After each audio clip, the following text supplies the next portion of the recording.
afternoon, everyone, and welcome to this meeting of Perth and Kinross Integration Joint Board. You're all very welcome at the meeting. If I could remind you, the meeting has been filmed, and also if you phone any other devices, if you could put those onto silence, please. That would be very helpful. I was going to welcome a couple of new members, but they're actually not here. We do expect Bob Benson, who's now been confirmed as a member by NHS Tayside, and Pat Kilpatrick, but I know Scott will deal with apologies in a moment, but unfortunately Pat can't be here. But if I could start by welcoming Gordon Patterson, who's Chief Officer, the Health and Social Care Partnership, Director of Health and Social Care, Perth and Kinross Council. Most of you, I hope, will have met Gordon by now. If you haven't, he's here beside me. Gordon, we're very pleased that Gordon's been appointed to this post. I've known Gordon for many years in his roles in social work, but Gordon has come to us from the Care Inspectorate, where he worked for a number of years, and prior to that in local government and social work. And I think during that period, Gordon, you were also seconded for a period to the Scottish Government. So we're delighted that Gordon's come to Perth and Kinross to take up the post of Chief Officer. And if you haven't met him, I'm sure he'll come and speak to you soon. And we look forward to Gordon taking forward the work of our Health and Social Care Partnership and his role in the Integration Joint Board. I don't know, Gordon, if you would like to say something at the moment. Tell us a wee bit more about yourself. We'll give you a minute to do that.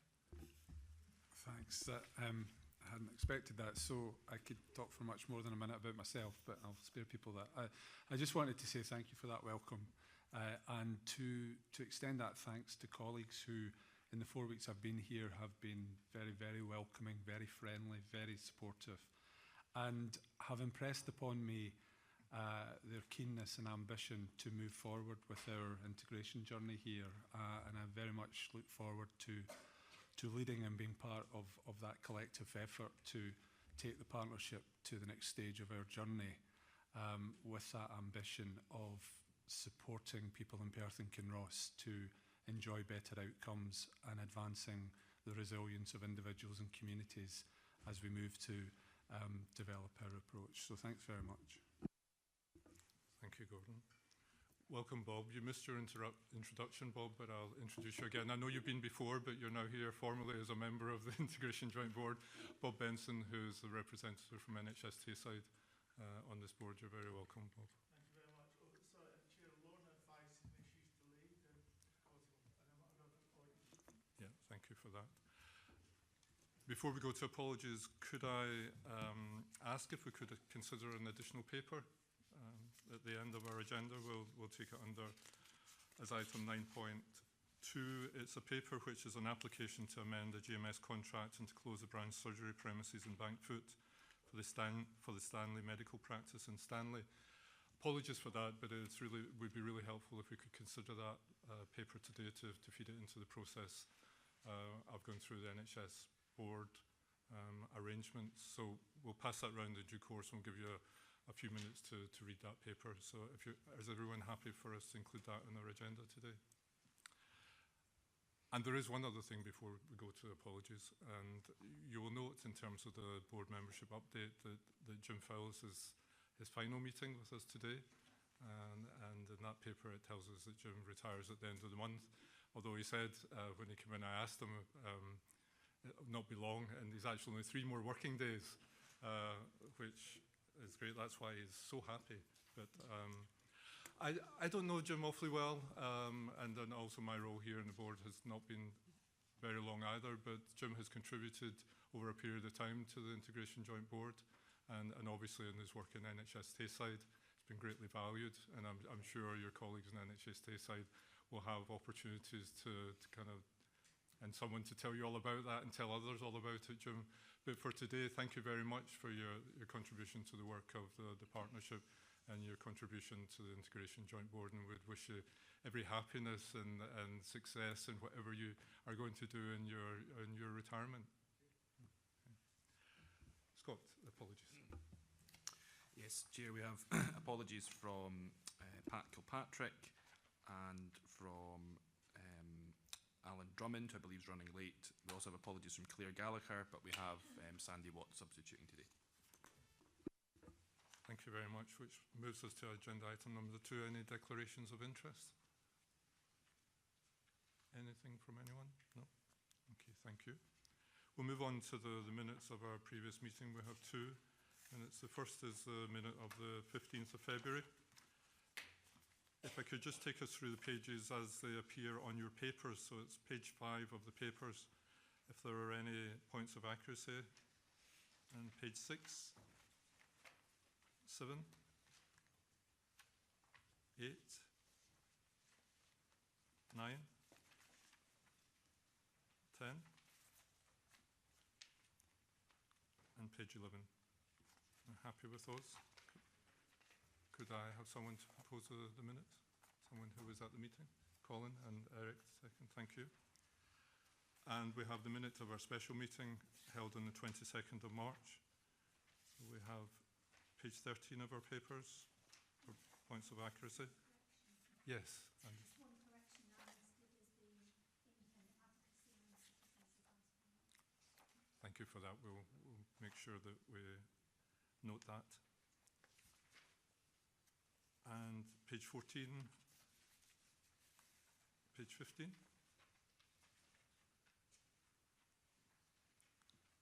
Someone to propose the minutes, please. Colin, thank you. And seconder? Someone else? Eric, thank you. Okay, thank you very much. Agenda item 4 is our action points update. You have the actions there. I don't know, Gordon, would you like to take? I suppose one of the things we will, of course, update it and replace Rob with Gordon. He'll be very pleased that he'll have the responsibility for these now. But shall we go through them? Gordon, would you like to go through the action points? I think they're fairly clear for people, but just any points that need to be noted. So to note that in relation to many of these action points, we've got future dates when we will be bringing back reports to the IJB. I am noticing that the June IJB may well, as a result, be very busy, so we may have to have some discussion about the sequencing of reports and prioritisation, because it is expecting reports in relation to the redesign of substance misuse, self-directed support, and an update on the implementation of the Carers Act. We can certainly progress these items, but there may be others that we need to look at. Beyond that, what I would probably suggest is that I pick up the questions pertaining to the programmes of care and the strategic update when I speak to the Chief Officer's report and give an update on the progress with regard to the strategic commissioning plan. Thank you. Any other points with regard to the action points, Karen? Thank you, Chair. It's a query actually, Gordon, you might not be able to answer this. Under 104B, there is a heading which is Perth and Kinross Joint Strategies to Support Independent Living and Quality of Life for Adults with Physical Disability and or Sensory Impairment. The responsibility would appear to lie with the Head of Housing, and I'm not quite sure the Head of Housing does indeed have responsibility for that. I would suggest that it would reside with the Health and Social Care Partnership as the Commissioner, and the Head of Housing would be involved in that. So certainly, yes, I would agree, Karen. I think what we need to do is frame some of that under a broader complex care strategy that we need to develop as a partnership that anticipates future need, that determines who has profound and complex learning disability and other needs, and including youngsters with transition who are coming into adulthood, and that we develop a complex care strategy that then, as some of the actions, talks about that interface with housing providers who may well provide some of the solutions to help support people to live independently in local communities. Thanks, Gordon. Eric? Thank you, Chair. Just in relation to the point that Gordon has already made about a heavy agenda going forward for the remainder of the year, and in particular in relation to the first item on our action points update here, where I perhaps should have declared an interest in diet, activity and healthy weight. But anyway, just in general, the whole thing around, we already typically have lengthy meetings, and given the importance of making progress promptly with these various work streams. I wonder if recognising the summer recess is an issue as well for councillors, but I do wonder if we could look at the possibility of an additional meeting during the summer. Okay, you're suggesting a development session rather than this waiting until October? Yeah, potentially, yeah. Okay. That's something we could look at out with the meeting. So I'm hopeful that most members will have in their diary the 5th of June for a development session, which I think is planned in the morning to include a visit to Castle Huntly Prison, and in the afternoon a session that is described as a development session, but I would be proposing later in the meeting that we use that to have some engagement in and around the draft strategic plan, which won't unfortunately address Councillor Drysdale's suggestion that there are other items that need to be considered. So if a further meeting is necessary, we can certainly look to accommodate that. Anything further in terms of the action point update? Okay, thank you. Item 5, any other matters arising from either the meeting on the 15th of February or 22nd of March? No? Okay, thank you. That takes us to item 6, which is the board membership update. You have a paper in this regard, Scott? Yes, Chair, just a short paper. You're really just providing members with an update in terms of the changes you've already mentioned in terms of the voting members from NHST side, and a couple of updates in terms of the non-voting members. Just to draw your attention to a typo in section 2.3, the term service user shouldn't be in there, as it's just a representative of, as a carer's rep. So one recommendation that we're asked to approve is regarding the Audit and Performance Committee to appoint a further voting member from NHST side. Thank you, Scott. Any questions or points about the update? Sander? Yeah, it was just on that, the 2.3, just to clarify how long the term is it 2 years or is it 1 year? Usually it would be for 3 years, would be the initial term, but again that could be a board decision in itself. No, I'm quite favourable to a longer term. I wasn't quite sure if, I remember we had appointed service user reps last year, but I wasn't quite sure how long the term was, but I think longer for continuity, etc. is beneficial. I just wanted to clarify that. Thank you.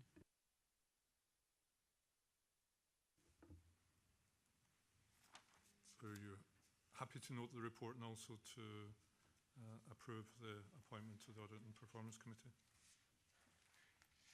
Yes. Linda. At the moment, there's no structure behind the Integrated Joint Board Public Partners role, and I would like to recommend that, it's 0.2.3, but it's saying Bernie Campbell is currently appointed of the IGB until the end of May, and it's talking about an election process to take place in May and June, and I would like to recommend that that's postponed at the moment until there's structures put behind the actual role of the public partners in the IGB. Okay, is there a time that would be expected that this could be concluded? I don't understand what you mean. In terms of the process, how quickly could that be developed in terms of the support that's needed? Well, we need to have sort of further discussions about that, so I'm not too sure at the moment. Gordon, would you like to go? Yeah, so I had the benefit of meeting with Linda yesterday, and that was on the back of some feedback that she was keen to give around how we could better as an IJB support public partners in terms of having greater clarity from the outset about the role and remit and the responsibilities and activities that entails. To think about how we can manage some of the practical things around ensuring people have got access to the papers, to think further about induction and support. As an IJB, I think there has been quite a bit of turnover in relation to members, and we need to think about that more broadly, as well as public partners, new members from NHST side or from the council. And we agreed that we would look at that and take that into account, and that feedback was most welcome, and it challenged us to think about how we can improve the contribution of public partners by ensuring that that support's in place. So I've given a commitment that we'll take a number of actions forward in that regard. What I don't know, Chair, is whether or not those are conditions and factors that would lead us to depart from the, I don't know if it's standing orders or some agreements that are in place in relation to the length of tenure, and what the committee's, what the IJB's views on that would be. Sander. Yeah, I mean, I'm quite pleased to hear the Chief Officer just outline what he's outlined. Taking that cognizance of that, I'd be content that we have a short delay, not a long one, but a short delay to allow some of that to be implemented so that people who are applying for the role have a much clearer idea of what it would be they would be applying for. I think that's quite an important point if you're asking people to take part in public service, that they're aware of what the commitment, etc., is going to be and what the structure around that is. So I'd be content with a short delay, but not a long one. So, you know, perhaps allow the summer for this to be implemented. Thank you, Sander. Karen? I think, given the concerns that have been raised, it's very helpful that there is a piece of work to actually explain the role and responsibility of public partners, so that's particularly helpful. I think, Chair, if I may, it might be helpful to get some advice from Scott in terms of the standing orders and if there's any issue with that in terms of putting the short delay that Councillor McDade has suggested. Scott, can you help with that? I think, as the report says, the appointment is currently till the end of May, and I think acknowledging what PCAVs had said in terms of their support to administering those elections, we were already aware that it would mean that any appointment which needs to be ratified by the IJB wouldn't be done until the next scheduled meeting at the end of June. If the board's view is that we instruct PCAVs who administer those elections to delay that, that would just mean that any further appointment would be probably at the next scheduled meeting of the IGB. So it would mean a gap in the representation on the board, but if the board was content with that and that was its view, then that wouldn't be an issue. Okay. Would members of the board be happy that there's some flexibility around this and that if it doesn't come to the June meeting, then we'll try to bring it to hopefully the meeting thereafter? Yeah. Just a question. How much preparatory work is anybody from PCAFs here who could say how much preparatory work's gone into getting ready to conduct the election process in May and June?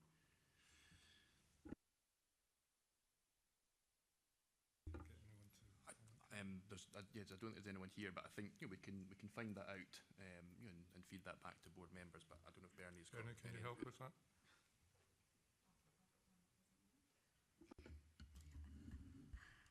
Hi, sorry, yes. I was at a meeting last week with PCAS and on the agenda we discussed the fact of the carer rep role, and it was really just the beginning of putting things together and how they were going to take that forward. And I think they're looking at contacting obviously all carers within P&K, and that's yet to be done and how we're going to do that, but they certainly have made the initial steps to start the process. That's okay? Thanks, Bernie. I mean, I think we would hope that this could be a really helpful process and one that's going to kind of give good results. And as a board, I mean, would we be happy, and if Bernie and Maureen are happy to continue to be the representatives, that we allow that process to conclude and then are able to appoint members in due course? The board happy to go? Yeah, I mean, the most important thing is that there continues to be a voice here, and if the ladies are prepared to continue, then I think we should accommodate that, and until such time as the process has been properly conducted. Okay. Thanks very much. Otherwise, happy to note, and also to note the membership of Pat Kilpatrick in the Audit and Performance Committee. Okay, thank you very much.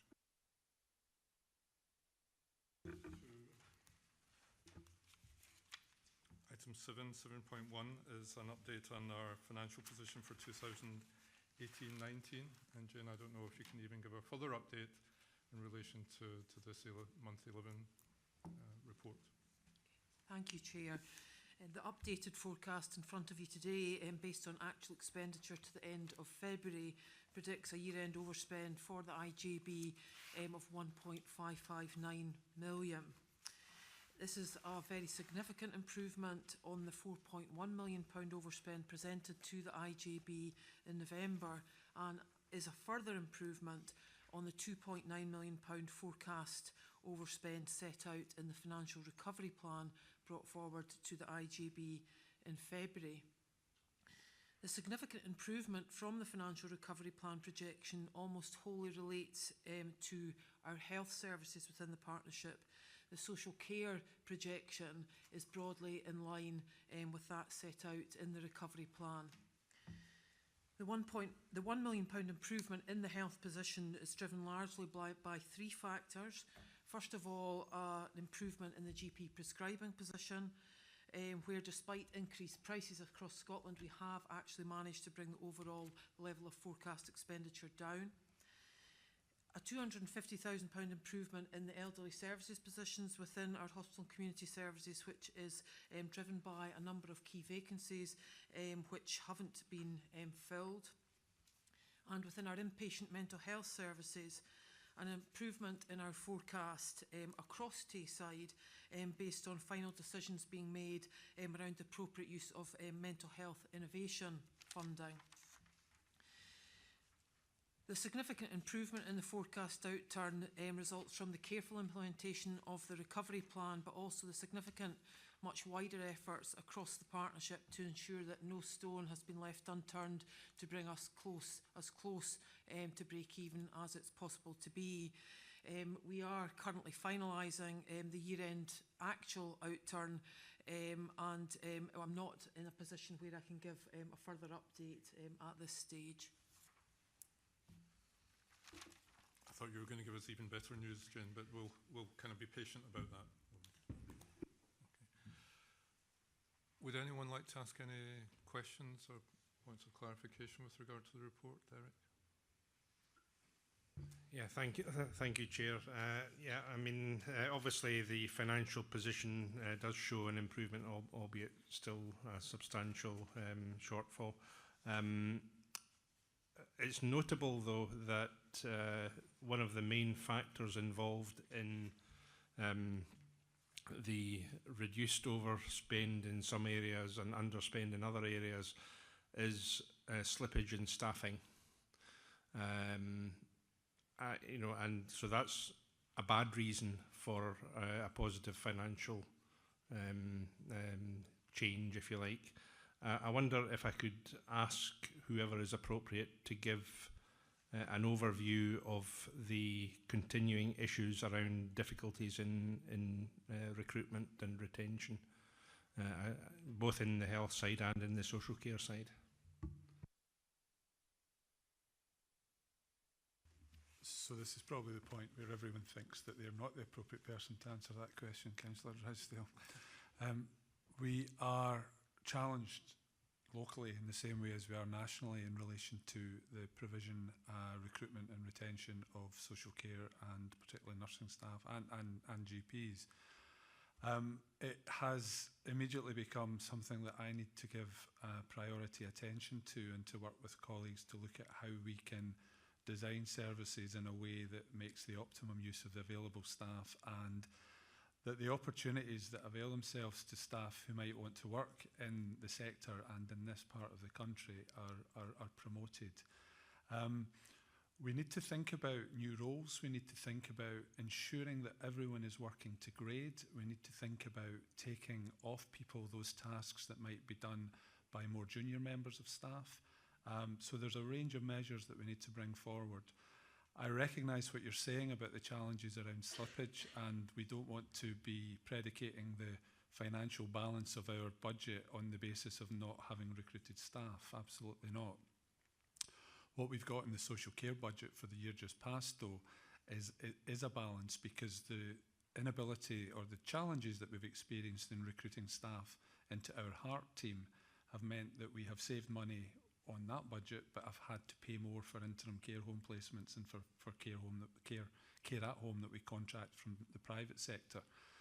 Now, that approach to reactive budgeting and planning is clearly one that we would not wish to take. And you know, my commitment is that I will ensure with colleagues that we look at every opportunity for ensuring that we're on the front foot in this agenda, and report back regularly to the IJB on progress in that regard. Thank you, Gordon. Karen and then Jim. Thank you, Chair. The Chief Exec of NHS Tayside and I, along with our two colleagues in Angus and Dundee, are convening a meeting, I think on the 20th of May or thereabouts, where we will be looking at mental health provision across and inpatient hosting, in particular in Perth and Kinross. So we will be looking at that in more detail, given that's one of the areas of significant overspend at this moment in time, with a view to looking at whether or not the mental health provision is as good as it possibly can be without compromising the external and independent reviews that are currently ongoing. So that's my first point. My second point is that I appreciate the financial outturn at this moment in time is not the break-even position that we may well have liked to have seen round this table, but I think we also need to recognise the efforts of staff in terms of the financial recovery plan, because we're in a much better position. So I would like to say personally thank you to all staff involved for getting us to this position, and I, like you, Chair, I'm hopeful that when the Chief Finance Officer updates at the next meeting, it will be even better news. Thank you for those comments, Karen, and actually a thanks to yourself, in particular the staff obviously that have put a lot of effort into this, but the support that you had given in terms and the encouragement to ensure that we had a very detailed recovery plan was very helpful, and again I think it helped people to focus on what was required. Okay. Jim? I think just to pick up a point and agree with Councillor Drysdale initially, I think the way the paper is laid out in respect to savings from a financial perspective kind of overshadows, I suppose, potentially both the clinical risk and I would have said the potential that actually the financial situation will deteriorate because you're reliant on supplementary staff, which is not great. I think the second thing I would say is that the Chief Officer has made reference to, I suppose, the complexity that we face. The solutions are multifaceted, complex, and they take time. But I suppose to give some reassurance from a local perspective, we are faced with challenges, particularly around about our community hospitals. And there is, again, a fair amount of work through the lead nurse and through the head of health and others to look at different roles than we've had before. So look at different grades, look at different, I suppose, education training, but more importantly, flexibility, so that we're able to use what limited resource we've got across the whole patch. But it's not easy, and it won't be solved overnight. Thanks for those comments, Xander, and then Linda. Yeah, it's a question that perhaps Karen might actually be able to answer in terms of I'm a member of the Highland Community Planning Partnership, and I'm aware that they have a joint public sector working group that are looking at recruitment and retention issues for particularly key workers, etc., looking at what the issues are and how collectively the public sector could address them, and also obviously work closer together where appropriate, but mostly it's focused on a joint recruitment and retention programme basically. So I'm just wondering if such a thing exists locally here. Okay, thank you, Councillor McDade. We don't have such a thing in the Tayside collaborative working. However, Gordon and I have had some discussions very recently around the opportunity to look differently at recruitment and retention. There are some examples with our neighbours in Angus who have a social care academy, and I think there's some lessons to be learned and some opportunities there to expand that further, given the demographics and indeed the geographics that are very similar across Perth and Angus. But I think that in terms of the Chief Execs and Chief Officers, it's certainly something that's on our agenda, and we will be looking at creative ways as the Chief Officer and Director has already noted. Thank you, Karen. Linda, you had a... So where there are underspends, I'd be interested to hear what work's been done to assess any negative impacts on people that use services because of the underspends. I don't know if MD has the answer to that question. I'll look around the room and see if anyone would like to kind of make comment in that regard. Karen? Thank you. I think it's really important that we are cognisant of any impact on individuals from underspends. What I would like to do is give assurance that when we were looking at the financial recovery plan, we undertook quality impact assessments in all key areas to ensure that there would not be a significant impact on individuals. So I hope, Linda, that gives you some assurance that we are actually looking at that, and we have done quite a bit of in-depth looking at equality impacts along the way. Thank you, Karen. Would you like to comment, Jen? Yeah, just very briefly, on behalf of the executive management team of the partnership, that workforce issues and the risks attached to those workforce issues are a feature of every single meeting of the executive management team, where we are forward looking to understand the vacancies that are occurring, any service risk and how that might be addressed very proactively.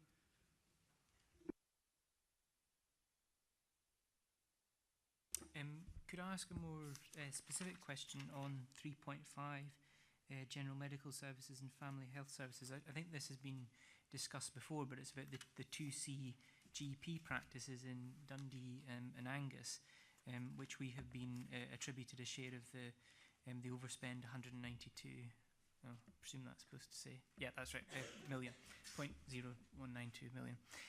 The question is, why are we, what's the rationale for the Perth and Kinross Health and Social Care Partnership being lumped essentially with a share of this overspend when we don't have a 2C GP practice ourselves, and if the rationale isn't one that we think is good enough, then is there something that can be done to try and address this for future years? Yes, thank you, Callum. The practice of sharing out the costs across Tayside on a kind of proportionate basis rather than an actual basis is a legacy issue.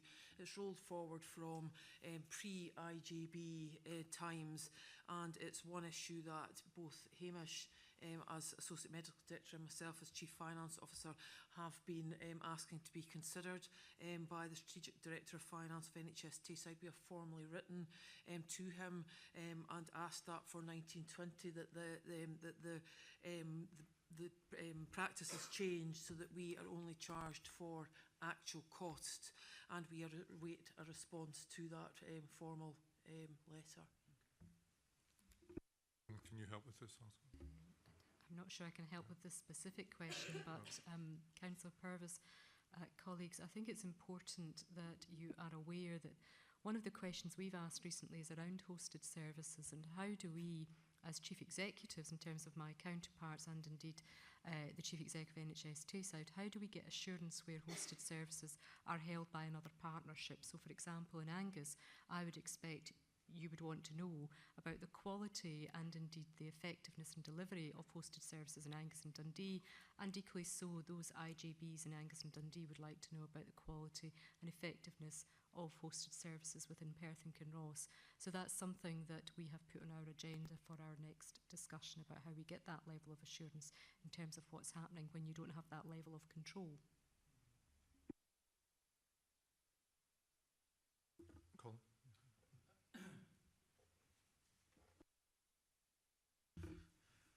I'll share your microphone, Jane. I'm going to ask you a question. Just to follow up, did you the letter that you had you and Dr. Dougal had written, Mrs. Smith, to Mr. Gray at NHS Tayside? You said it was for the 2019-20 year. Did you ask about the figure that's reported here, the 2018-19 year? The amount that's actually queried, or Councillor Purvis was querying? Throughout 1819, we have been raising this issue. In fact, I think, if I recollect correctly, we raised it prior to the commencement of the 1819 financial year, but without success. We tried an informal route at that stage, and having been unsuccessful through an informal route, we have moved to a more formal route and trying to resolve it for the new 1920 financial year. I wonder if, having raised it, however formally or informally, prior to last year, whether it would be appropriate to ask for a retrospective review of the 2018-19 financial year, of the situation for the figure that appears in the projected overspend outturn.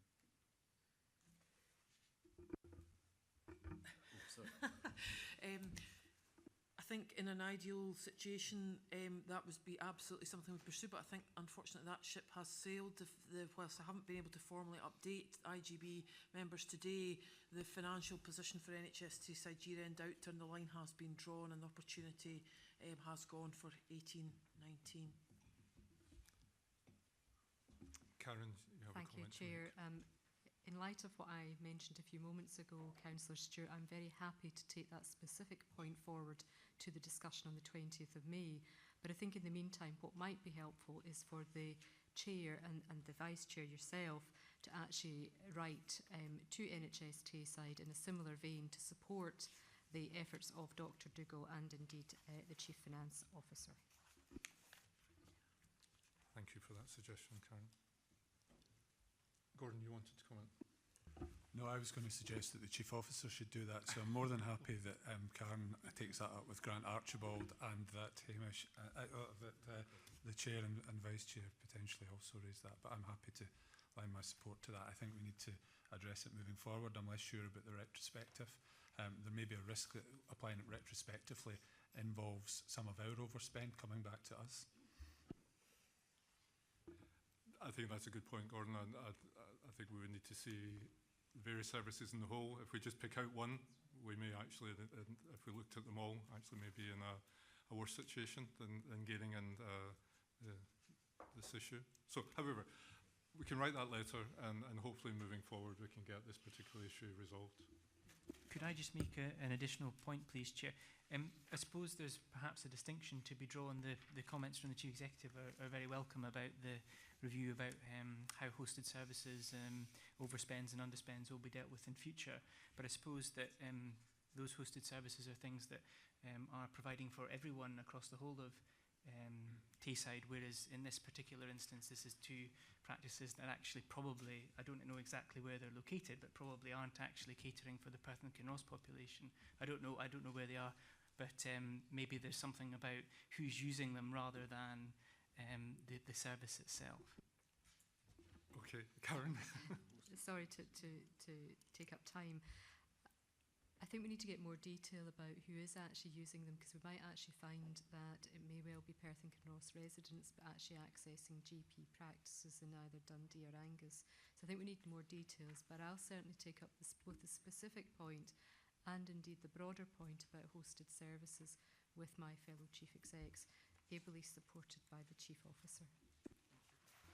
Thank you, Karen. And with regard to this particular point, we can perhaps give an update at the next meeting just to clarify the points that have been made. Hamish? I can give you that update now if you like, because I had an update report from Primary Care Services just this morning about the practices in Dift across Tayside. There's 3 of these practices in Dundee. It should be providing services specifically from Dundee, and the 4th one is in Brecon.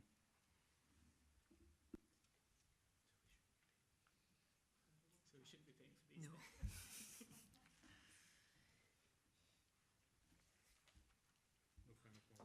I suppose just to, in many ways, I suppose it is important to clarify this. This is not a hosted service, but it's been treated as such. Almost it suits for this to be. So we need to unpack this and recognise that it's actually not a hosted service. you know, that it is part of a wider discussion in making sure everybody is clear on what falls within the remit of hosted services. In our views, this very much doesn't. Hopefully we can make some progress with it, but myself and Colin can make sure that a letter is sent to the Strategic Director of Finance, and we'll give an update in that regard.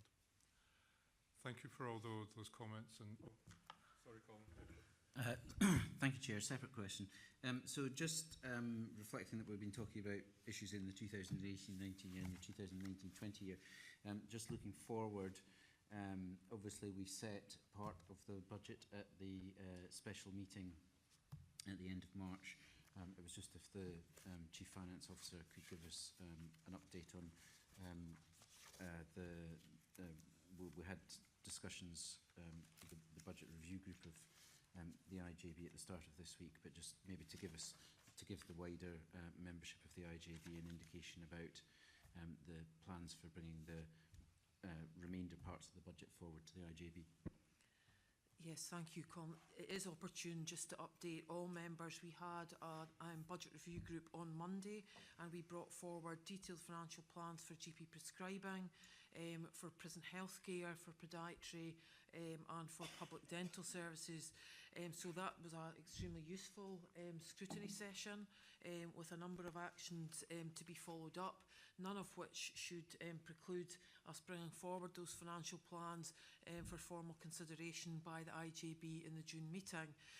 For inpatient mental health, that remains the final part of the jigsaw. As we come on to the presentation later on the agenda, we will hopefully IGB members will get a sense of the challenges that the service are facing, which have an implication for our ability to set out a financial plan in the same timescales to other services, and perhaps we can come back to that as part of the questions on the presentation. Thank you.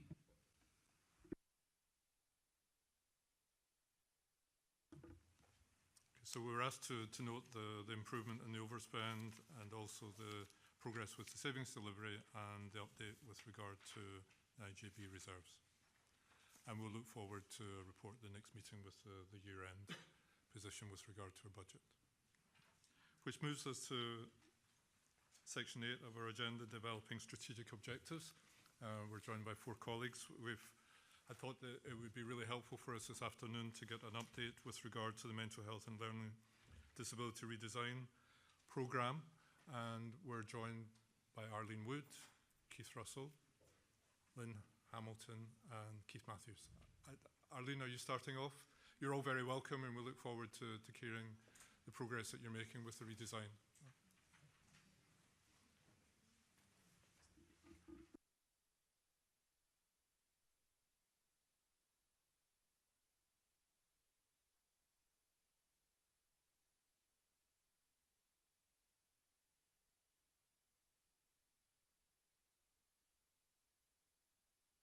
Sorry, could you possibly put your microphone on, please? Thank you. That it now? Did you hear the first bit? No? So I just wanted to say thank you to the Integrated Joint Board for this opportunity to come along and share with you some of the work underway for mental health services in Tayside. What we're going to do today, in the spirit of collective leadership, this is a team approach. And what we aim to do is to provide you with an update on progress in relation to the current mental health redesign programme, which was signed off by the Integrated Joint Board back in early 2018. And Lynn Hamilton's going to talk through that progress report. We're also going to provide an overview of the Mental Health Quality Improvement Programme, which is underway across the adult mental health services. And we have Keith Russell, Associate Nurse Director, who will provide an overview of that.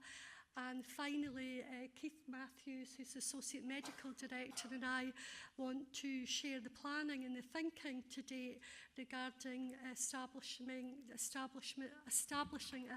Tayside Mental Health Alliance, and we'll talk you through some of the thinking and the planning that we've done around that, and we'd be really keen to hear views, ideas to strengthen that arrangement going forward.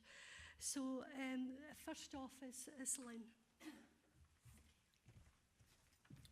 Okay, thanks, Arlene. I thought it would be helpful just to take the opportunity today to recap on a bit of the background around the programme, to share for those who haven't heard me stand up here and present this presentation and this slide on numerous occasions in the past.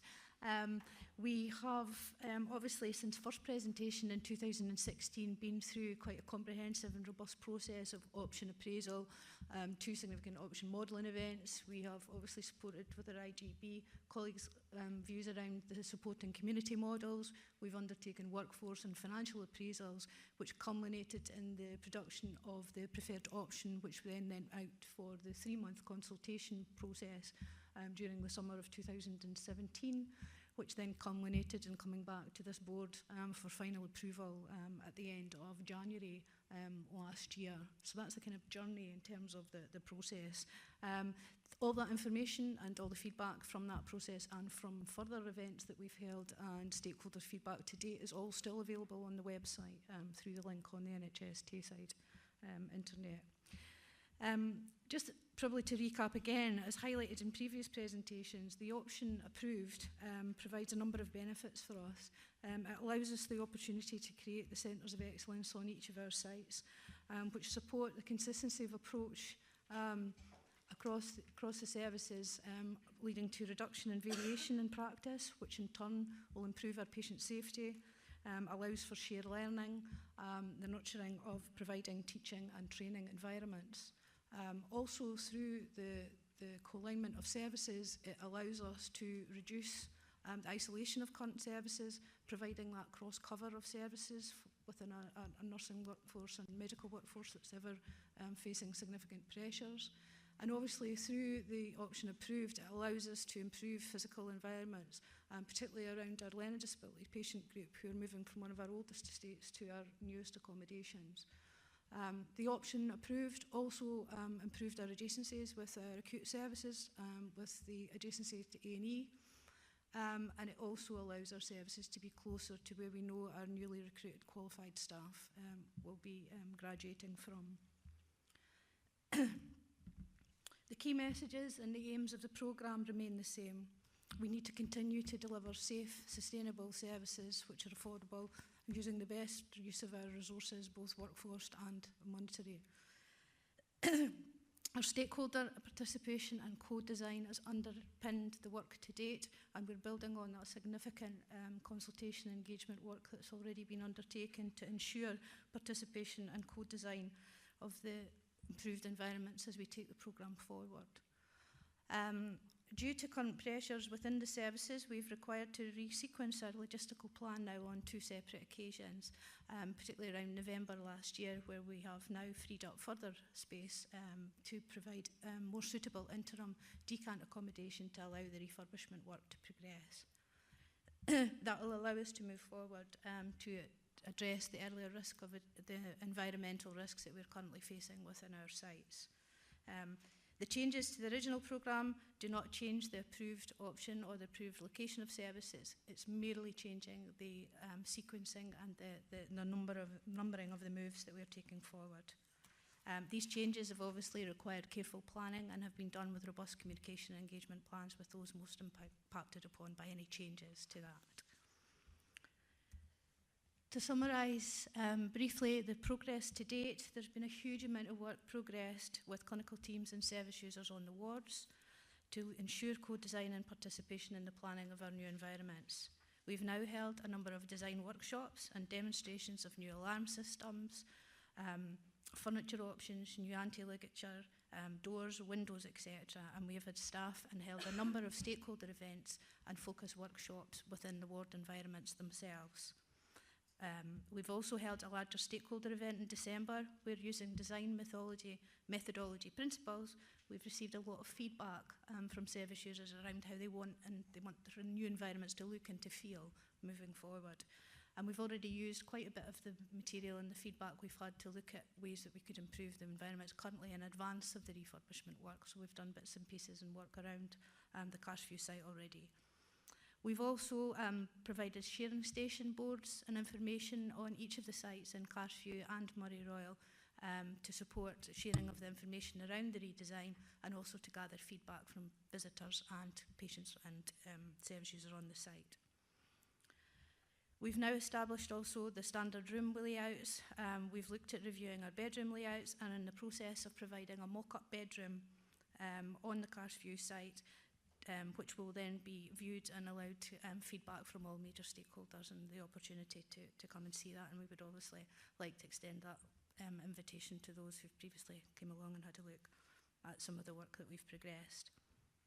Following the Health and Safety Executive Enforcement Notice, we have undertaken significant trialling and testing of anti-ligature equipment, which has led to the agreement of a safe standard room specification, which will now be rolled out across our mental health estate in totality. And we're currently undertaking risk assessments across all environments, which will then be supported in an abbreviated business case that we're currently working on to provide to NHS Tayside to allow us to prioritise the funding required to take forward the improvement works across the entire mental health estate. I'll now hand over to Keith, who's going to take you through some of the key risks faced. Thank you. Thank you, Lynn. The key risks to the service are unchanged. Really, they were some of the primary drivers around the reasons for the requirement to redesign our general adult psychiatry and inpatient learning disability services, the capacity of our clinical teams, the health and safety issues that Lynn has touched on, and the level of detail that we need to apply to these critical issues within our service.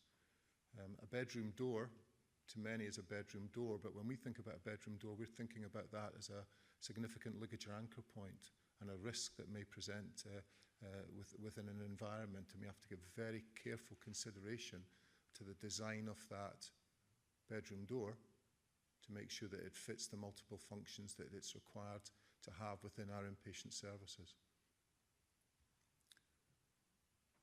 We need to work quickly to address those environmental ligature anchor point risks that we have within our service. We're doing that through a process of very considered assessment led by clinical staff with estates, building owner and property input so that we've got a very considered response to it.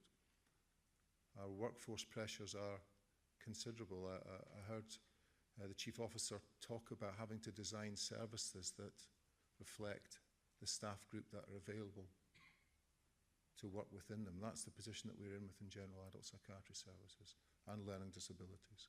Our staffing group is ageing, and their ability to relocate to different parts of Tayside as we move services is a further challenge.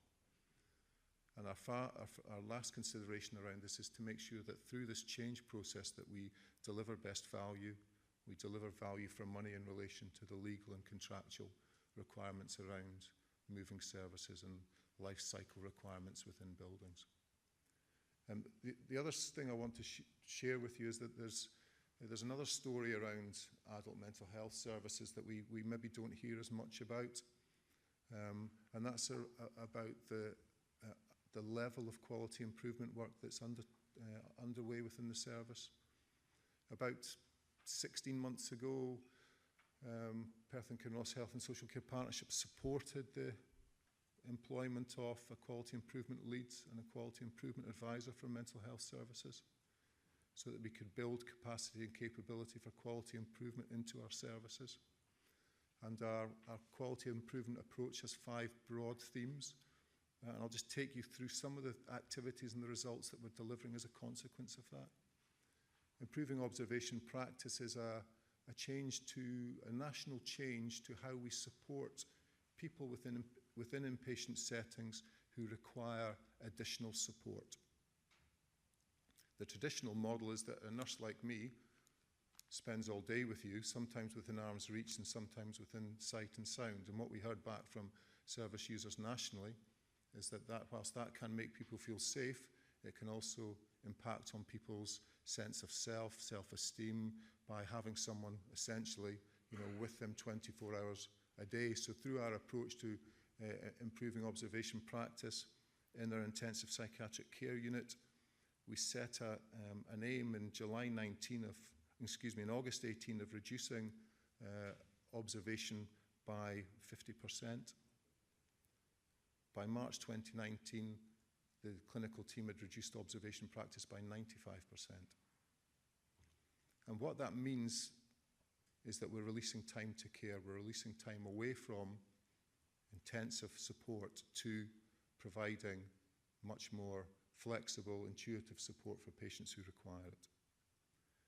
We have an absolute focus on least restrictive care. Since August 2018, we've had a least restrictive care steering group, which is focused very much on how we look after people in the least restrictive way possible. We have an absolute focus on violence and aggression and restraint reduction. We have an aim of reducing rates of restraint within our inpatient services by 50% by the end of the year. We report our rates of restraint through the Scottish Patient Safety Programme, and we're able to confidently say that our rates of restraint do not place us as an outlier within other boards within Scotland, but we're focused on further reducing that. Our service user, carer and staff feedback is growing. We've worked with Healthy Minds in Dundee and Mindspace in Perth to lead on developing patient feedback, using the patient survey climate tool so that staff are not asking patients necessarily for feedback. It's external organisations that are coming in to support patients to give feedback, which we are then using and building into our improvement plans. Our clinical pathways are under review. Our crisis and home treatment pathways are under review, and we've just started our review of rehabilitation services. And finally, we've got an ambition around data for improvement so that clinical staff have access to data that they can understand and use, and it tells them about the ward and the system that they work in. All of our general adult psychiatry wards have data dashboards which reflect the data activity within their clinical teams, within their ward each month, so they can get a very clear view of improving or changing pictures within their systems and then be able to react accordingly to it.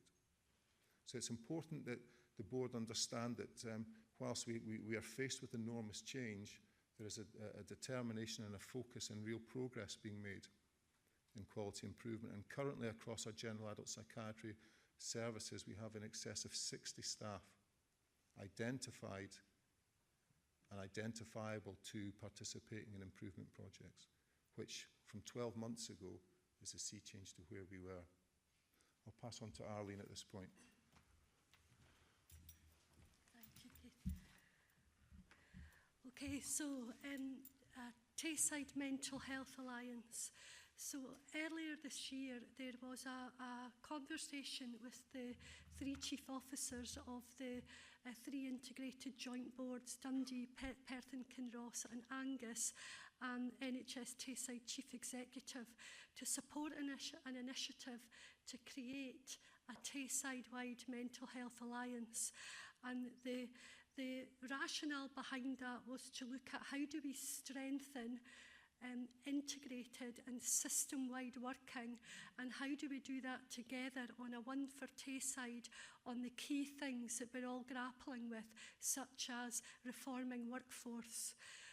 So this was very much about looking at how do we bring people together, how do we respect and clearly understand and acknowledge the responsibilities and accountabilities of the distinct organisations. However, by working together, is there an opportunity to understand the full Tayside landscape and its associated challenges for mental health, and work together in the areas where we can articulate and develop the whole system priorities for mental health. And what we're looking to do is to ensure very much a collective and inclusive approach to doing that, and doing that through the current structures that are already there. So this isn't about setting up a whole different infrastructure. We've got the 3 integrated joint boards, the 3 health and social care partnerships. So how do we come together? And one of the drivers for that is very much about how mental health is currently configured across Tayside. And you'll see from the slide up there that there are many, many different services across Tayside, some of which are hosted, some of which are managed through each of the health and social care partnerships, some which are retained through NHS Tayside. But you can also see from that if one part of the system makes a change, how do the other parts of the system actually respond to that change, keeping the patient and the service user in the centre of that, and really making sure that we're not duplicating 4 times things that could potentially be worked upon once.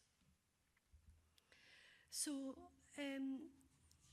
after the meeting that we had, there was endorsement to do that, and delegated authority was given to Keith and I, and to work with the heads of service in each of the health and social care partnerships. So Evelyn and Diane for P&K, Bill Troop for Angus, and Arlene Mitchell for Dundee, to look at, so what will an alliance do, and how would we start to plan that and pull that together into something that we can then share with integrated joint boards, share with NHS Tayside, to look at what are the opportunities and the added value that this could bring.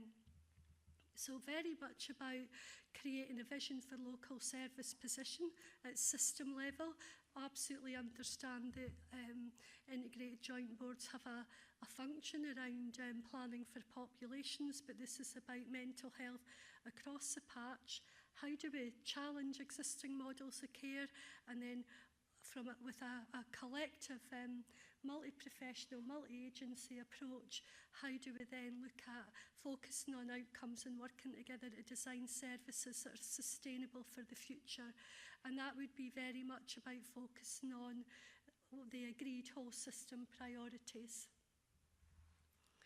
So just some examples of that in terms of what might be the work of the Alliance. So there are some key themes already emerging, and we'll come on to them shortly. But an example around workforce, and we've heard Gordon talk about that today, we've heard Keith talk about it. A recent quote from a consultant grade team: too much work, not enough doctors. You could probably take that quote, apply it across all professional groups, all staff groups. So how do we start to look at what are the issues across the patch, and what are some of the solutions, and then what would be the very specific solutions that are related to geography and related to the particular health and social care partnership. Pathways of care is another one. There are many pathways of care. Do we really want to have 4 rehabilitation pathways? Do we really want to have 4 pathways for supporting patients with unstable personality disorder? Or is there something there that we could do once for Tayside, and it would come back into the IGB's health and social care partnerships for delivery? Affordability, clearly, certainly in the inpatient mental health service, and we've heard Jane talk about the financial position. We need to absolutely move away from a workforce that's overly reliant on agency, on high cost agency across the professional groups, and how do we start to look at multi-professional teams that function collectively. Clearly, public perceptions around some of the adverse publicity that we've had recently around mental health, and we want to really look at how do we provide assurance to our public and service users that our absolute aims are best quality care for people, every person, every time, and that is what we are aiming to do. And how do we demonstrate that in our work, and how do we demonstrate that in our integrated work right across the service? So obviously our approach and the governance around that will be really, really important. What we're at the moment doing is trying to pull together a bit of a plan for how this would work. We've got the endorsement by NHS Tayside and through the chief officers, the integrated joint boards. We want any work that's done to connect into existing community strategic planning structures, so it's not a new strategic plan, it's what are the priorities for each of the areas, and then how do we articulate that as whole system priorities and work together to support the delivery of that. We want to connect into existing community consultation and engagement structures that are already there, to work with public partners, third sector, service user groups. We don't want to have to reinvent the wheel and set something up when that is already in place and focuses on the local population. Reporting mechanisms need to be pulled together, and in part through transforming Tayside agenda, and in part through the 3 integrated joint boards. So I will assume will have a vested interest in outcomes and added value and added benefits. And the alliance would be supported through the local partnership fora that are in place. So the emergent key priorities that have already been, these have really been generated through a number of discussions over many months with different groups of staff, with feedback from service users, from various reports like Mental Welfare Commission, Health Improvement Scotland. And these are the sort of things that we would see the Alliance taking a lead on in supporting pan-Tayside groups to work through some of these key priorities. I'm going to pass over to Keith, who's got a couple of models and working examples of how that might work.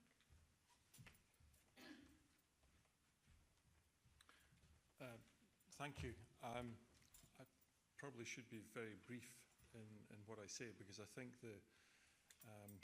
most of the key messages have been delivered by my colleagues, and actually they were actually kind of recapitulating some of the earlier discussions that we've been listening to about the different challenges that the IGB is facing, and indeed all the IGBs are facing. I think it would be a mistake to underestimate how challenging the environment is for mental health services across Tayside. That includes the hosted and the non-hosted elements. And a big part of that challenge is about workforce. We have a national shortage of psychiatrists. There are difficulties with recruitment to Tayside across the patch. There are, I would guess, emerging difficulties with retention of staff. It depends if you include mental health officer status and retiring early as being part of the retention challenge. But we are in an environment where we have fewer psychiatrists available to work within the locality than we would traditionally have expected to be available. And although many efforts are being taken to try and address that, the likelihood of that resolving soon is pretty low. So in line with the themes that you've heard earlier from my colleagues, we are being, amongst all the other considerations that need to come into thinking about how best to think about delivering services, we need to factor in the fact that services are probably going to have fewer consultant psychiatrists available than perhaps one might wish. So this is going to force a process whereby we need to think very carefully about what the medical workforce does within mental health care and treatment services and how they do it, because there's clearly going to be a considerable pressure for us to not only improve the quality of service but to reduce variation in practice. So some thoughts around how we might do this really relate to how we might begin to develop and transform current clinical pathways such that they look pretty similar. They don't need to be identical, but they should look pretty similar for people who are accessing services in different parts of Tayside, so that the same quality of service is provided and the same access to service is provided. And I don't think we would wish at the moment to claim that that actually exists.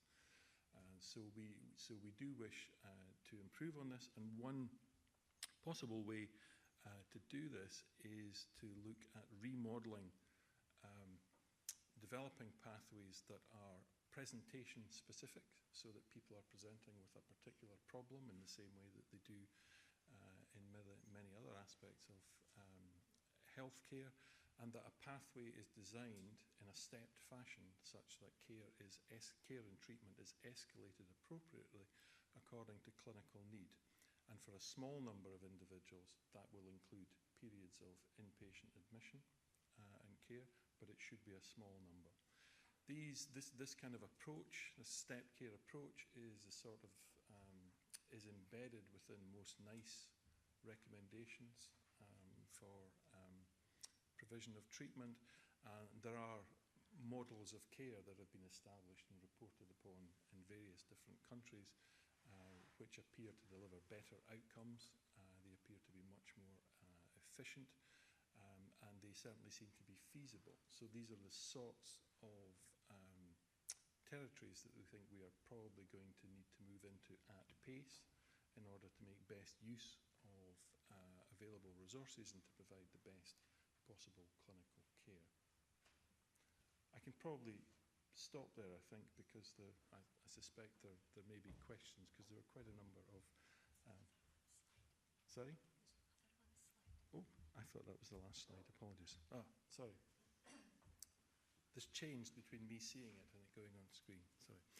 So the next steps are for us to continue the work that has already been progressed in terms of developing the terms of reference and the memorandum of understanding for the Mental Health Alliance, which, as Arlene has explained, we think is an absolutely critical element of how we bring things together in the way that's going to provide the best services. Clearly, we have to progress the transformation programme, which Lynn has described for you. Keith has touched on the need to extend the quality improvement work, which is ongoing, and that has accelerated at a phenomenal pace over the past 12 to 18 months. But obviously, there's a need to continue momentum with this, and we've started a dialogue to try and ensure that we have the kind of, if you like, project support that's going to be required in order to make some of these major changes. So unless someone else has put another slide in, I think. Actually, thank you all very much for the update and the work and the challenges that you're trying to address, and particularly around the Alliance and the way forward with the Alliance. Are there any comments that people have or questions? Lorna? Thank you, Chair. Thank you. I was very interested to hear and to read the developments.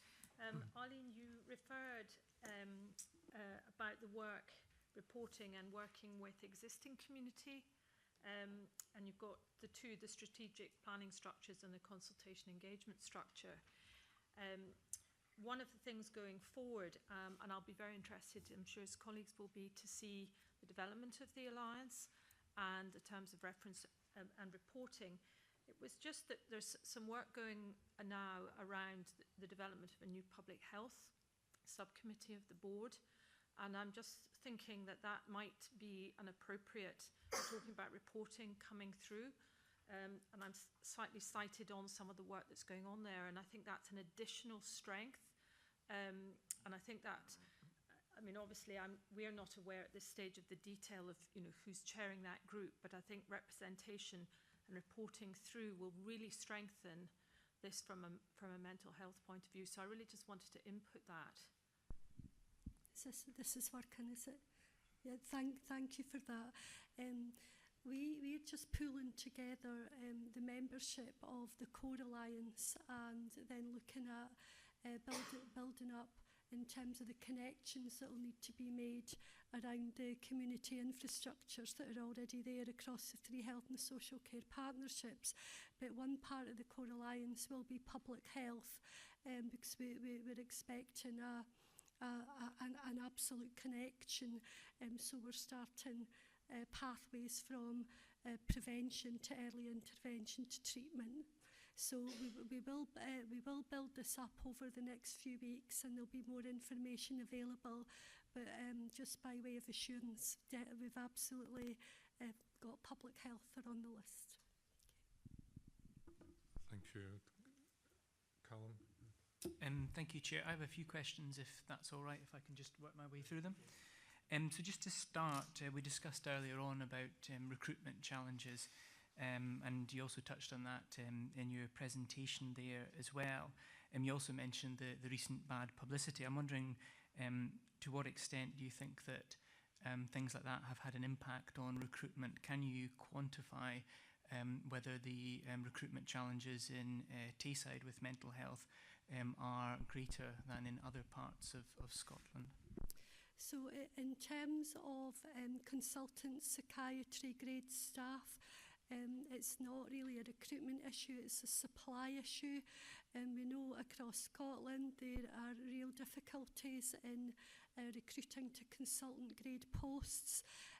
So much so that Scottish Government have launched an international recruitment campaign, and psychiatry was the first campaign to go live. And actually the interviews have been across over the course of this week, but that will be for all boards in Scotland. So it's absolutely not specific to Tayside. It is a wider issue. Keith might want to say something about doctors. Sorry, perhaps my question wasn't clear enough. Obviously you did refer to that as a specific challenge nationally in your presentation, but I was more meaning just generally, not just at that level, but at all levels of staff in mental health recruitment.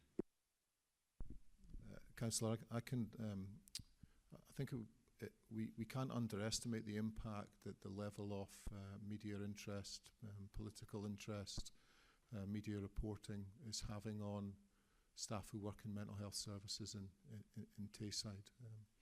Their practices, it feels like to them, under daily scrutiny from the media and social media. Whether that at the moment is not having a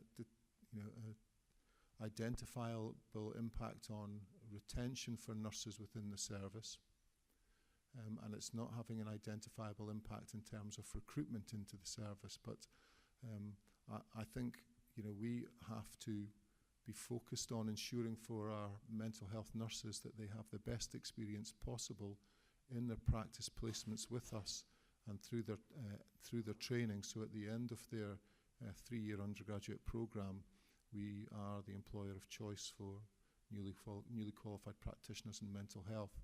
And again, another story that people won't necessarily hear or know about is that Mental Health Services in Tayside won a national award in 2018, and that was in relation to innovations in education. And that was national recognition of the support that we provide newly qualified practitioners within the first year of their employment with us. And as I say, that won the Innovations in Education Award at the Scottish Mental Health Nursing Forum.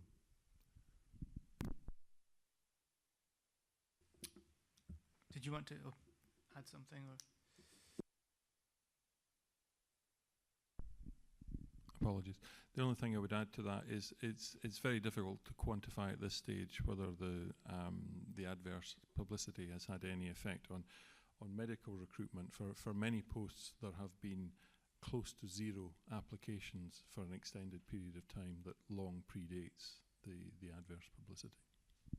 Okay, thank you. And I note your comments about some of the abuse that people have had on social media, and that's not acceptable, and no one should have to deal with that in their daily lives. But I also note your point about almost daily scrutiny, but I hope you'll forgive me with further questions, because that is our role here on this board.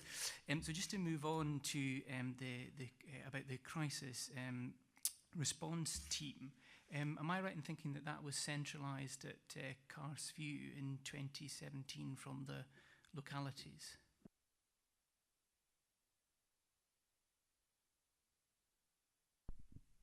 So the functions of the crisis response team in Tayside were centralised. It had been a Dundean service for some time, but the Perth and Kinross in-hours function for crisis assessment remains with the community mental health teams. The out-of-hours function transferred to the crisis teams for people who are new to the service.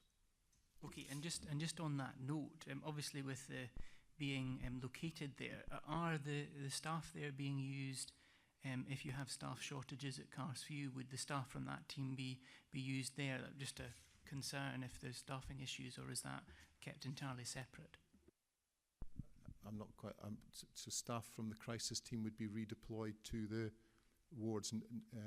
It would be highly unlikely, Councillor. The crisis team is a critical function for us, and our focus is ensuring that that has the daily level of robust staffing that it requires to cope with the level of activity that the team does on a daily basis. Okay, thank you for that reassurance. And just to stick on the issue of Carsview, obviously there were some more recent publicity about the report, the internal report that had been conducted, I think, by Bill Nichol. I think that was reported in the press. Obviously there have been recent visits and reports by the Mental Welfare Commission, I think in November, December and January. Now, we can have a debate about the veracity of the reporting and about whether or not some of the particular issues have been focused on, more so than perhaps if looking at the whole report in the round would justify. I suppose my question is that looking at the Mental Welfare Commission report, and I haven't had the benefit of seeing Bill Nichol's report, the full detail of that other than the substance that was reported in the press.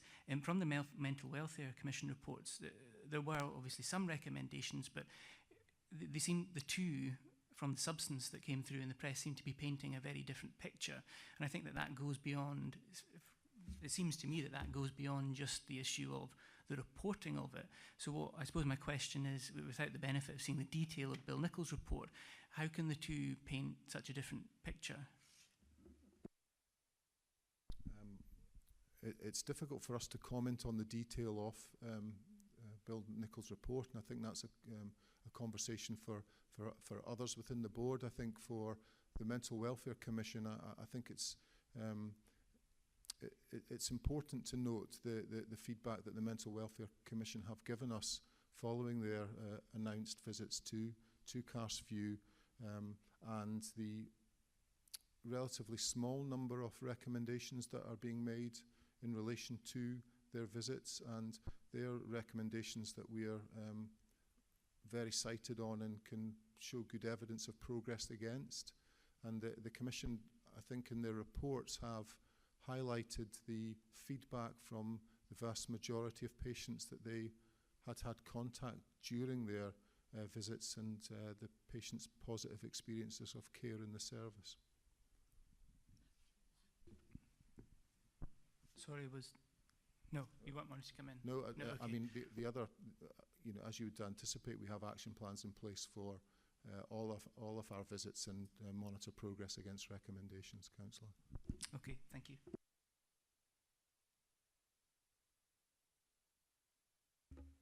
Thank you, Chair. Sorry for asking a question with my back to you. It's just the seating in the room doesn't allow anything much different. A few questions as well, if you could bear with me. My first question is, how have you taken cognizance and ensured that the new health and social care standards are at the heart of mental health provision in Tayside?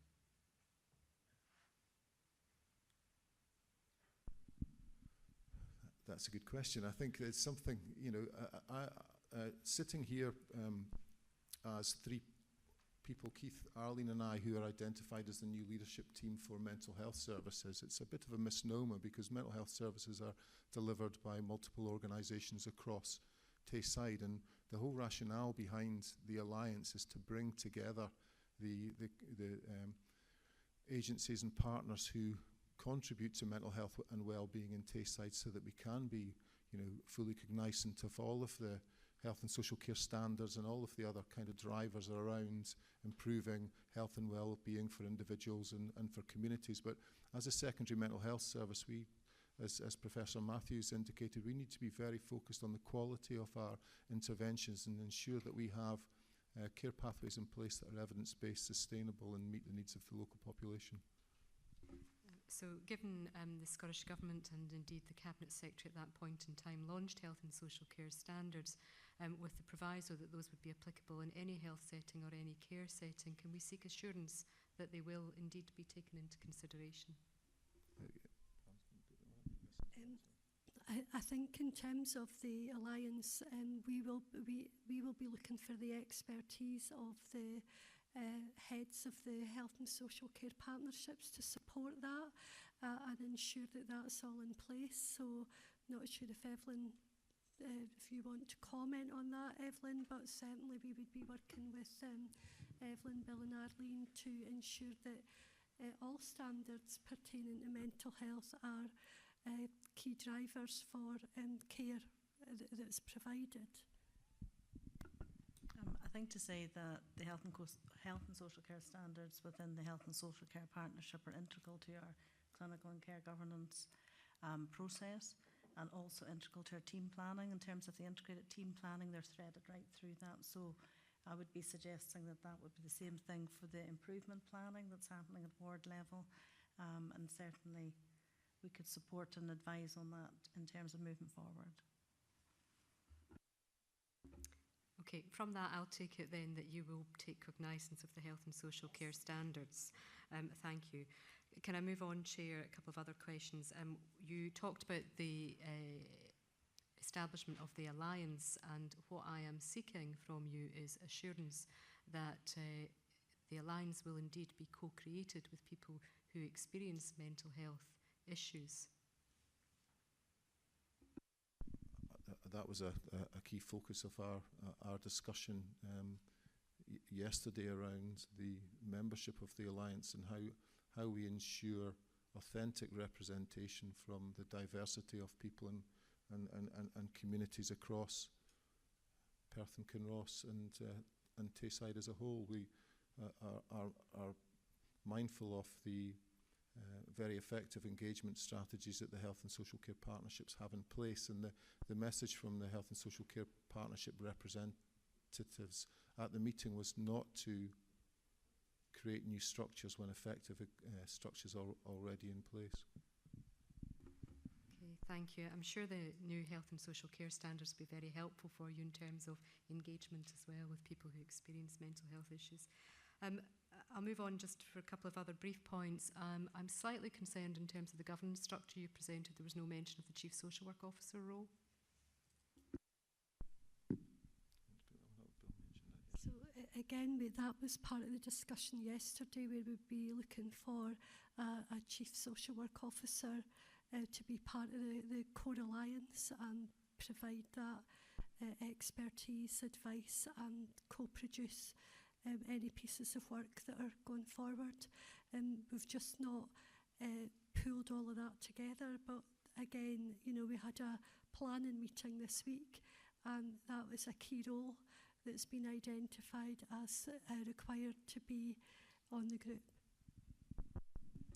Okay, thank you, and that's very helpful that you will seek representation from a Chief Social Work Officer actually on the Alliance.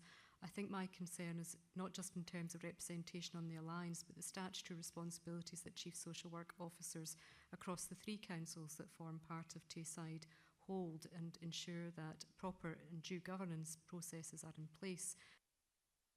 It's probably a cue for me to be quiet, that don't actually diminish their statutory responsibilities.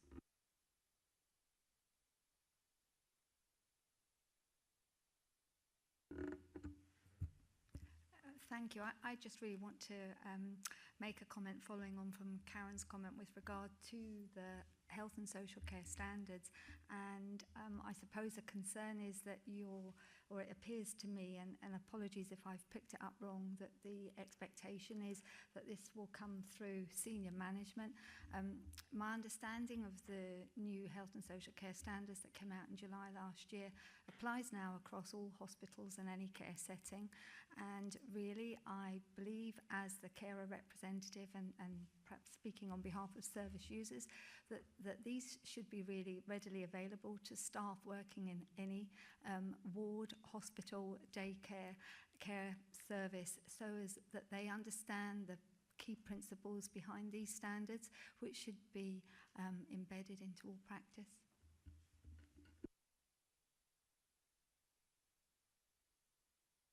In relation to the health and social care standards?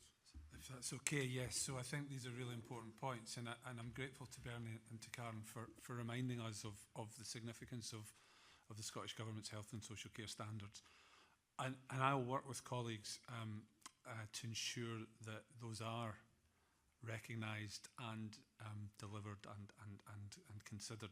But what I would say, and I think this is an important distinction to make, that I had the privilege of spending a day at Carsview 2 weeks ago and seeing in practice the delivery of the Quality Improvement Programme, hearing from staff about their commitment to delivering improvement, seeing the dashboards and the reduced incidence of restraint, and hearing about people's pride and passion about improving observational practice, provided me with great reassurance that even if you couldn't get a good answer from staff on what page 47 of the National Care Standard says, they are delivering good, compassionate, person-centred care with very strong value base that promotes people's human rights. But I think we need to just make sure that we're sense checking that against the standards. Okay. Thank you, Gordon. Sander? Thank you, Chair. I want to go back a bit to, there was a talk about targeting, the Scottish Government's doing targeting abroad and running a campaign. In fact, I think we saw some of that campaign perhaps when we were out on one of our visits at some point. I seem to recall something being discussed. And my question's around, are we, as a, I understand that there is a national nursing shortage, it's acute in mental health as well. I understand all of that. I'm wondering if we're doing targeted recruitment of students further afield, so when they're coming up for graduation, who might want to move to Perth and Kinross, for example, or indeed Angus, where there is a lifestyle that they might be able to get here that they might not be able to get elsewhere. I think that is quite it's a fundamentally good way to advertise it. Lots of people go out to New Zealand, etc., for that sort of lifestyle, and there is an opportunity to tap into that. When we visited sites previously, there's been a lot of talk about the students who've attended Dundee University want to stay at Dundee University, but perhaps they're not the students that necessarily we should be targeting. There might be students elsewhere in the country who are wanting that lifestyle but aren't aware of the opportunities here. So is there much being done around that? From a nursing perspective, I don't think we have a joined up process in the way that you're describing, Councillor, in relation to the local benefits of living in a geographical area. That's the work that we'd be keen to look at and progress with the council and the partnerships about what collectively can be offered to improve the opportunities for recruitment for particular professional groups. Okay, thank you. And the other question I had was around, similarly, it's on student numbers. Has there been any significant increase in student numbers in mental health in terms of years ago? I think there was a reduction when I was involved in the student sector in terms of nursing student numbers, and we are seeing that impact now. Has there been a subsequent uplift in student numbers to try and address what is going to become essentially a structural deficit within the health sector long term? In Scotland, yes, over the last 2 years there has been an increase of somewhere between 3 and 5% each year in terms of the number of student places available for undergraduate mental health nursing. That's good to hear, thank you.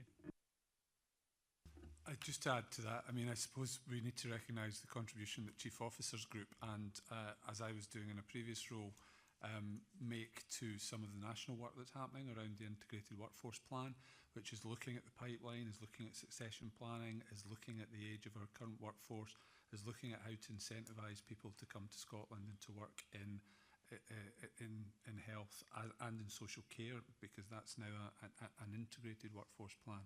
And while we won't see the benefits of that necessarily for the years to come, we need to look at how we can harness that locally and optimise the attractiveness of people coming to this part of Scotland. Eric, you had a question. Thank you, Chair. Yeah.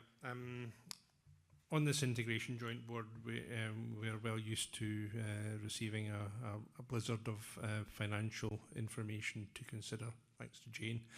And that's always very helpful in helping us understand the finances. Less so in terms of outcomes, and I appreciate the Audit and Performance Committee will have a role, as does this board. I just wonder, we've heard a lot this afternoon about the desire to improve on the key objective of improved patient safety, and we've heard of the work that is being done around ligature anchor point risk reduction, but we've also heard about reduced observation, and what we don't have as a consequence of all that work is, or at least what I don't have, is a clear understanding of data in terms of how the changes that are being made, and I appreciate Rome was certainly not built. This Rome is certainly not built in a day. Just wondering how the changes that are being made are impacting on patient outcomes, and can we, going forward, see some data on that? Councillor, we've got the NHS is not short of data, as I'm sure you'll understand. Our challenge is much more about firstly the data literacy of staff, so that people actually have an appreciation of data and what the data is telling them, because very often we'll do data by a red pen in a circle, and we'll circle something and say, is that good or is that bad? We want to build a really rich understanding amongst our staff about how data is used in their places of work, so they can use that to drive their improvement. I think it would be beneficial for the board to see the breadth of the quality improvement programme within adult mental health, and there's a tremendous amount of activity, and then aligned to that some of the outcomes that it's beginning to deliver. So that's something that we have data to support that we could share with the board, and I would look for guidance from the chair and others about how we would do that. Thank you. Colin, you had a question, did you? Sorry. Yeah. Sorry. Thank you, Chair. Thank you very much for the presentation, and thank you to the Chair and officers for indulging me. I felt that it was appropriate.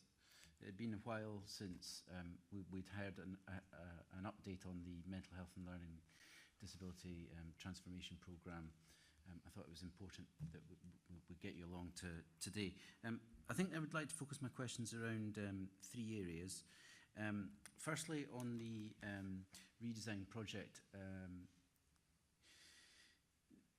there was a reference within the presentation to a couple of times when timelines had slipped, and I wonder if we could get an overall update on the timeline for when any redesign is going to be, or what the staging and when the completion for the redesign is. I'm slightly concerned because in one part we heard about delays to the redesign programme, and in another part we'd heard about the, I think it was Mr. I'm going to get my Keiths mixed up.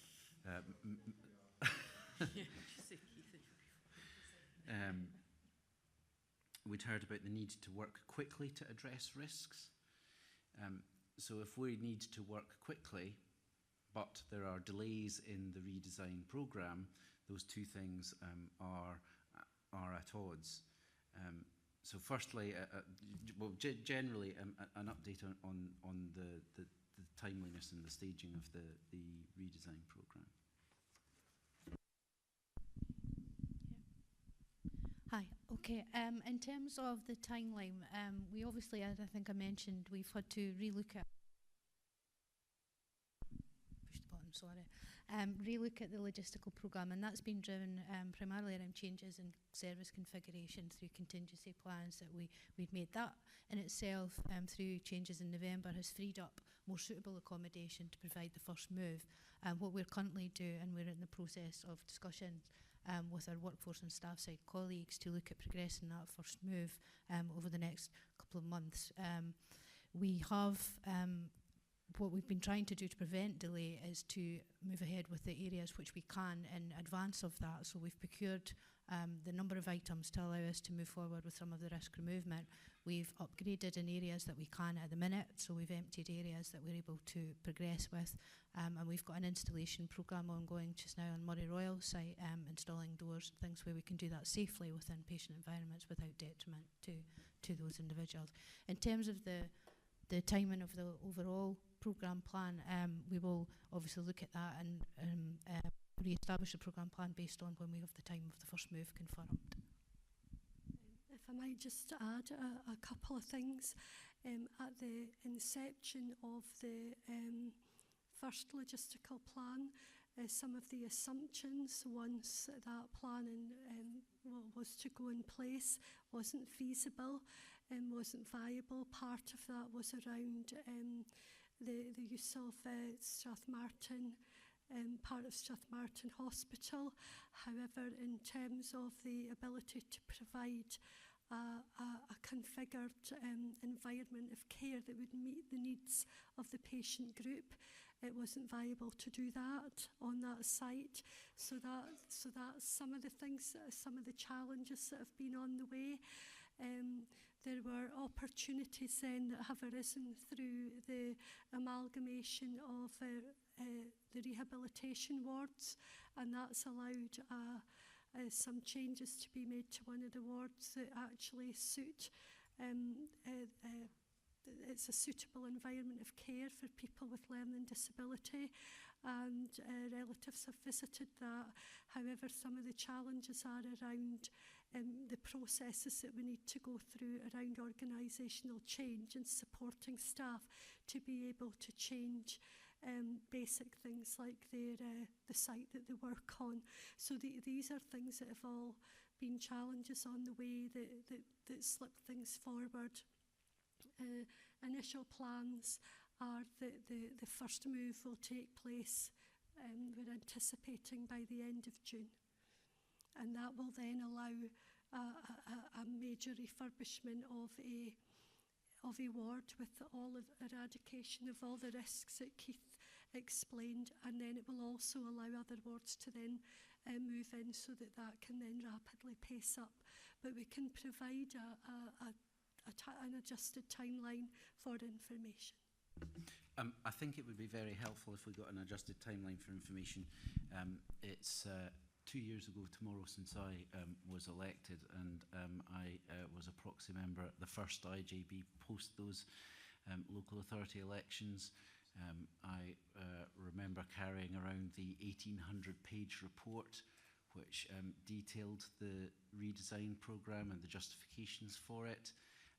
And, you know, to find out after that report, the authorisation to begin the consultation progress, you know, to now find out that the possibility of moving patients around in Strathmartin or wherever it was wasn't possible, and but that hadn't been discovered in the. I realise this was long before your involvement, Mrs. Wood, but to discover that hadn't been documented in the process of compiling the report that the IJB had to review at that time, I guess would be a bit of a concern to us. I've got just questions in two more areas then. In terms of the adverse publicity, that obviously is related to the independent inquiry. We, I think, heard from David Strang at a previous meeting of the, or he certainly came along to a previous meeting of the board. If it wasn't this board, it was NHS Tayside's board. It was NHS Tayside's board. I'm being corrected by the chair. Intermediate. There's going to be an interim report, I understand, published this month, in May 2019. And I'm wondering whether there have been any professional discussions so far to give,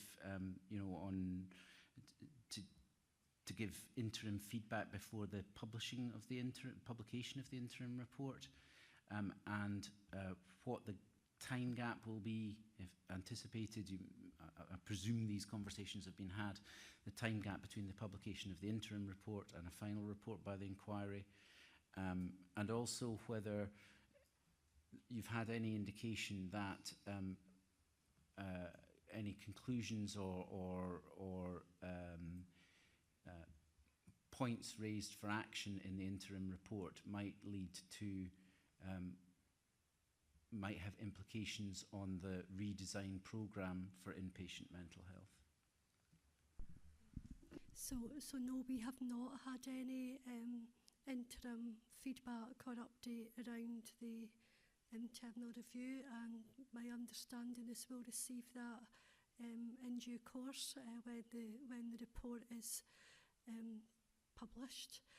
In terms of the programme, the clear steer that we've had from the Chief Executive is that we continue on our quality improvement and redesign programme, because we know that there are inherent risks in the system and that work needs to happen, and it would be remiss of us to wait until a report. So we continue on our programme, and if there are things there that require us to change our course of action, then we would address that at the time. Okay, thank you. I mean, obviously, we're talking about starting the next phase in June, while the interim report is due to be published this month. There have been so many delays in the redesign programme that, and I know that that it's an issue that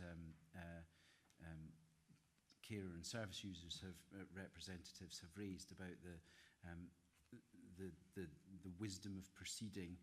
I recognise also that you've got direction from the line management that you have, that there are issues that need to be addressed regardless of the outcome of the inquiry. My last question or area of questioning is around the Mental Health Alliance. I've heard about the Mental Health Alliance now for some months, and I'm wondering specifically when we will get terms of reference for the Mental Health Alliance, to whom it will be reporting, and I think I would like to get further reassurance, following on from the answers that you've already given, that there won't be a professional bias on the Mental Health Alliance, in the sense that there will be an opportunity for service users, carer, public partners, third sector organisations to properly feed into the work of the Alliance. Specifically though, firstly my question is when we'll get terms of reference. The Cabinet Secretary has given clear direction to all NHS boards across the country about the priorities that we need to follow, they need to follow in terms of upping the pace of integration, focusing on child and adolescent mental health services, an overall focus on mental health services, improving waiting times and particularly so on. So given that focus, has been laid out by the Cabinet Secretary. When will we be getting terms of reference for the Mental Health Alliance? Who will it be reporting to? And what assurance can we have that there's not an overly professional bias in terms of the work of the Mental Health Alliance?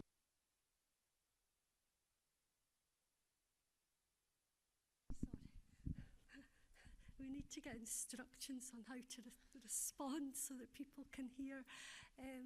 The answer to your question is the terms of reference will be pulled together in the next 1 to 2 weeks, because we have had a planning meeting, and we're pretty much aiming to have the first meeting in June. Our plans will go back to the 3 chief officers and the chief executive for any discussion, my assumption will be that the information and the communication will be cascaded in that manner.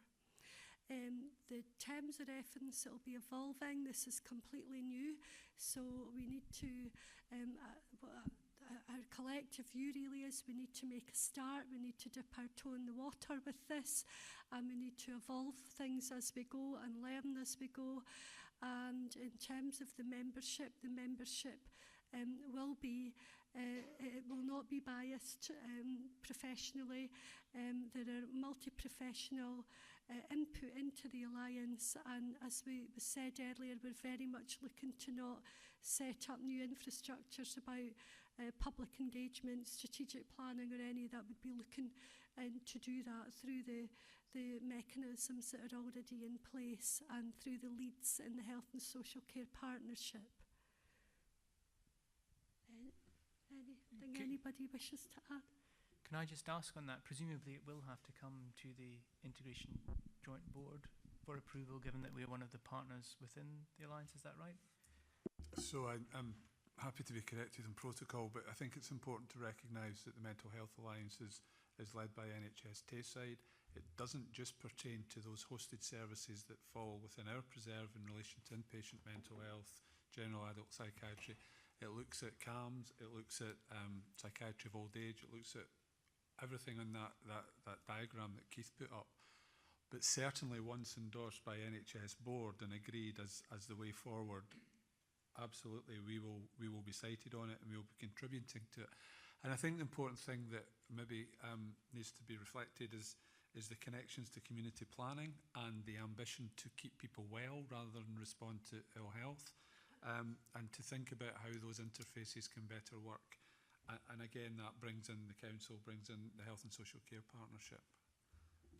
Could I just further on that point, I know you said about going to the board, NHS Tayside, for endorsement. I think it would be very useful if we could have input and discussion at this board prior to any final decision being taken, if we have any issues or concerns about the membership of the Alliance as well, to feed into that process and give our views to the NHS Tayside board before they make a final decision, if that's at all possible, if you could feed that back to NHS Tayside.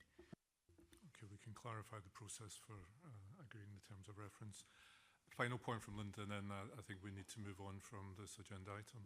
It was just a very quick question. It's based on what Gordon was just speaking about there. I never noticed anything, or can't recall anything in the presentation about early intervention and prevention, and it was just to ask if the Mental Health Alliance has got any involvement in early intervention and prevention. I think we need to think about the Mental Health Alliance in its broadest sense, and through, for example, Evelyn Devine representing Perth and Kinross, then that agenda is coming into that arena. Bill Troop doing it for Angus, it's the same mechanism, and Arlene Mitchell for Dundee Health and Social Care Partnership. So colleagues are very clear that they're representing the breadth of work within the partnership, within the alliance. So that will be their role within that, so that we are having these end-to-end discussions and we are taking into account the breadth of work that's already underway within local communities and across geographical areas. Okay. Can I thank you for coming along this afternoon? It's been really helpful to kind of receive this update and the redesign programme, to hear about the quality improvement approach, and also obviously the interest in the Mental Health Alliance. It's very complicated area of work, complex area of work. I know you're putting, and staff are putting a lot of effort into continue to help to improve the delivery of services. Keith, you asked about, how could you feed in the data in the context of the quality improvement programme. I think we'll consider that and look at whether that comes in through the Audit Performance Committee or whether it's the next time you come back to the board that could be encompassed within a report, so we can speak to you about that with the meeting. But I hope you found the comments and the questions helpful and taking forward the work. And I'm sure the first thing that will be a way to do is to get a copy of the Health and Social Care Standards. But thank you very much indeed, and we look forward to hearing the progress that's made in due course.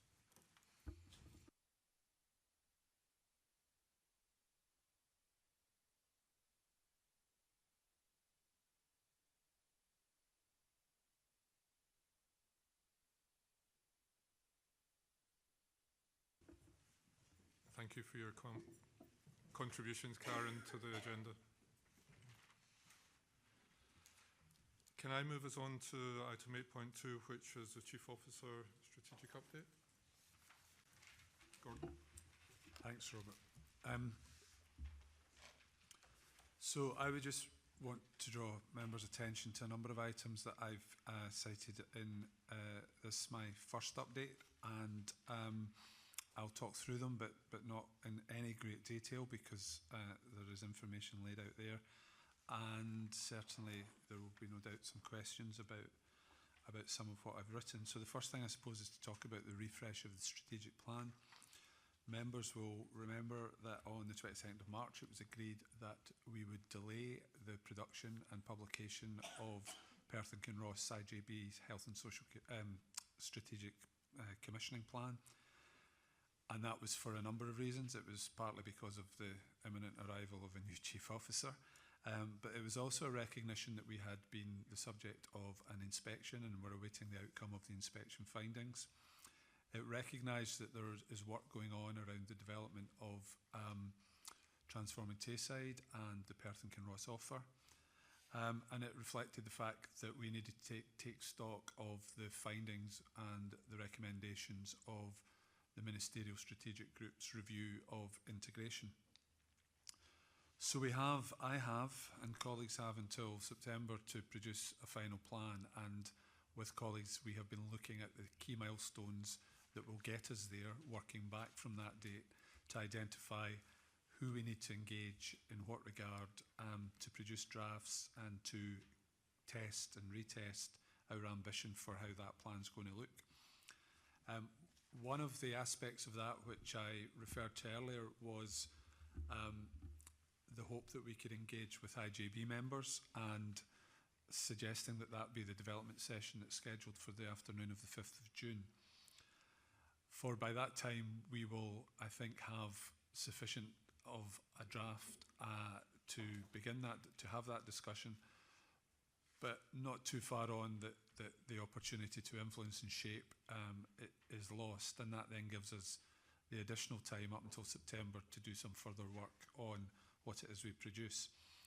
My proposals would be that be based around some sort of development workshop that engages with IG members to support setting the high-level strategic ambition of the plan, and that we do that by looking at the case for change. We consider the national and local policy context. We reflect on the inspection findings, for we will have them by then, and on the Ministerial Strategic Group's review of health and social care and the pace of integration. I think we glance back, we need to look at the previous commitments that were in the previous plan and consider whether or not we have made progress in respect of those, whether they remain valid or whether they need to be refreshed. And we make those connections with public health, Transforming Tayside and the Perth and Kinross offer, as I've suggested. So that would be the proposal I would be making. I'm meeting with colleagues tomorrow to fill in some of the gaps in terms of that timetable, and to ensure that we've got the delivery of that plan and the engagement with communities in localities sufficiently well resourced and scheduled. And I'm happy to take questions of that, but maybe I'll conclude my report and we can come back to any particular questions as we go. The next item that I've cited in my report is the joint inspection. So Perth and Kinross Health and Social Care Partnership has been the subject of a joint inspection by Healthcare Improvement Scotland and the Care Inspectorate. That work, in terms of field work, has concluded, and on the 5th of April we had preliminary feedback from the inspectors in relation to their findings. It's fair to say that they identified opportunities for us to develop improvement and areas of weakness in relation to some of the findings, as well as positives. Now, the key areas that they identified that we need to do some work on are around strategic planning, around performance, around workforce, around leadership. So we can anticipate that at the point when we get, at the next point we have a discussion with them, which is on the 15th of May, we will receive a draft report that will give us more information in that regard. There were positives in the report about the commitment of frontline staff to work effectively in collaboration to deliver good outcomes. There was positives around our approach to localities, and there was positives around the work that we're doing in relation to the discharge hub and the development of heart. There was a sense within the feedback that we got that the inspectors were looking to see more progress in some of the initiatives that had only taken off in the last 6 months. But in any case, I've gone back to the inspectors since and I've said, I think there's a number of things that we could probably talk about and provide more evidence of here, because some of what they were saying we felt had not taken full cognizance of the evidence that we'd submitted. They've since written to me to ask me to put in writing what it is we would wish to convey, and I've done that, and I'm still looking for a meeting before we meet on the 15th of May. I think it's really important that we take that opportunity and ensure that we can provide further evidence where it exists, recognising that there will be aspects in the final report that will require us to think carefully about how we deliver an improvement plan and how we align that work with the development of the strategic plan. So the next item is about the Ministerial Strategic Group, which I've referenced already. We, as a partnership, like all other partnerships, have been asked by the Ministerial Strategic Group to complete a self-evaluation that reflects on our views on the progress that we've made and the position that we're in relation to a number of indicators that pertain to the review of integration that was carried out nationally. We have to produce that in the next couple of weeks, and we'll be taking it to parent bodies during that time. In terms of timing, we will be asking the IJB to note the submission that we've made, because it has to be submitted before we're in a position to meet again. It is important that we reflect our perspective of how well we have progressed in relation to collaborative leadership, integrated finances, strategic planning, governance and engagement. And it's no accident that these two agenda items come together, because clearly our feedback from the inspection can in some ways inform our self-evaluation and update the previous self-evaluation we submitted at the point when we were inspected. The next point is about the implementation of free personal care for people under 65 years, which has commonly become known as Frank's Law, because of the lobbying that was done by Frank Coppell's wife. And I'm looking around and trying not to make eye contact with Dundee supporters amongst us. I think Frank Coppell plays for Dundee United. So this was implemented by the Scottish Government on the 1st of April. This is about ensuring that people who are under 65 are eligible, are exempted from charging for free personal care. And we've done a lot of work to prepare for this and to deliver on this, to the extent that we've now written to everyone to tell them what that means for people who pay a contribution towards the charge of their social care services. There's been a lot of work behind the scenes that has had to reprofile our computer system, that has had to define quite clearly the tasks that fall within and out with the definition. But we're now at a point where we're providing these communication to people. We are providing information to GP surgeries. We're dropping leaflets in all the Perth and Kinross offices. Frontline staff have had briefings. We've got a draft briefing for elected members, which we'll copy to IJB members, that talks about the delivery of this key social policy.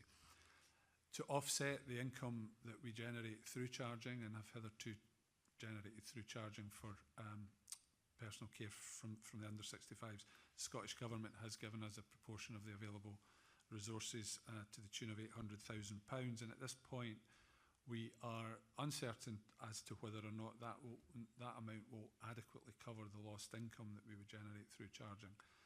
But we will report on that in due course.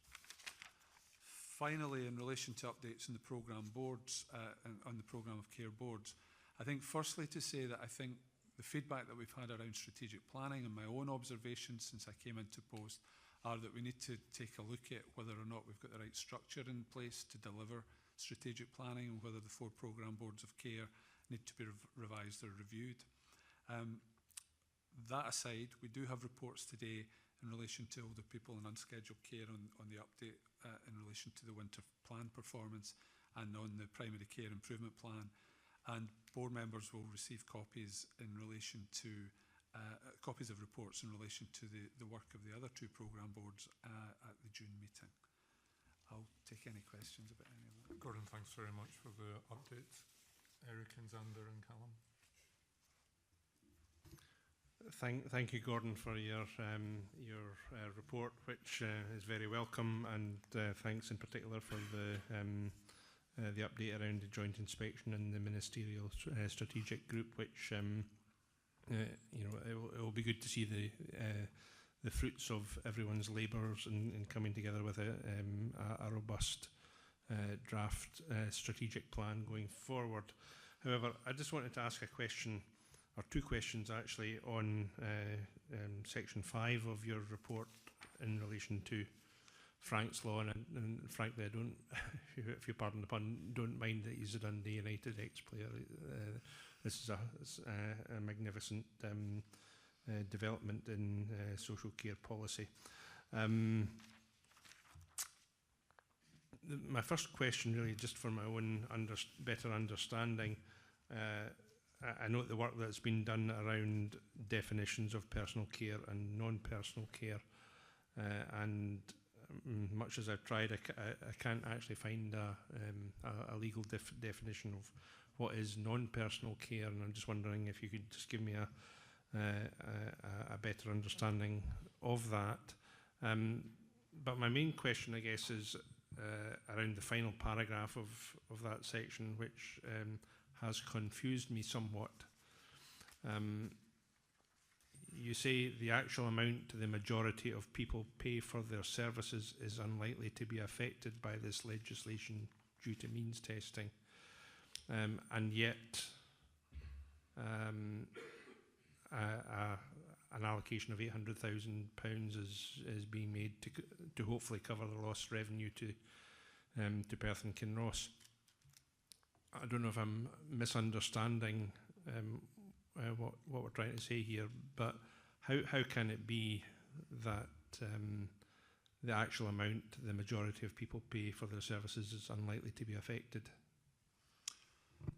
Thanks, Councillor Drysdale. So yes, I think there are significant challenges around the definitions, and those were played out some years ago when free personal and nursing care was introduced for the over 65s, and there was a lot of work done at that time to differentiate between those tasks and activities that could be seen as social, that could be seen as personal care, that could be seen as nursing care, in order to ensure that people were exempted from charging in relation to the appropriate services that they were receiving.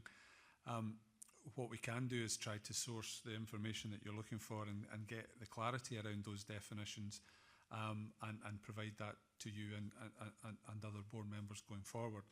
In relation to your question, though, about point 5 and that last paragraph, I think the issue there is that my understanding of the approach that's taken to charging here in Perth and Kinross is that people pay a contribution towards the overall costs of the services that they receive, and the calculations in relation to what is non-personal and personal care may not necessarily influence the extent to which that contribution goes up or down. So in other words, if people are only paying on a pro rata basis because of thresholds, because of income, some sort of contribution towards a subsidised service that doesn't meet the full costs, then their exemption from some of that charge may not have a discernible impact on the weekly amount that they will have to pay.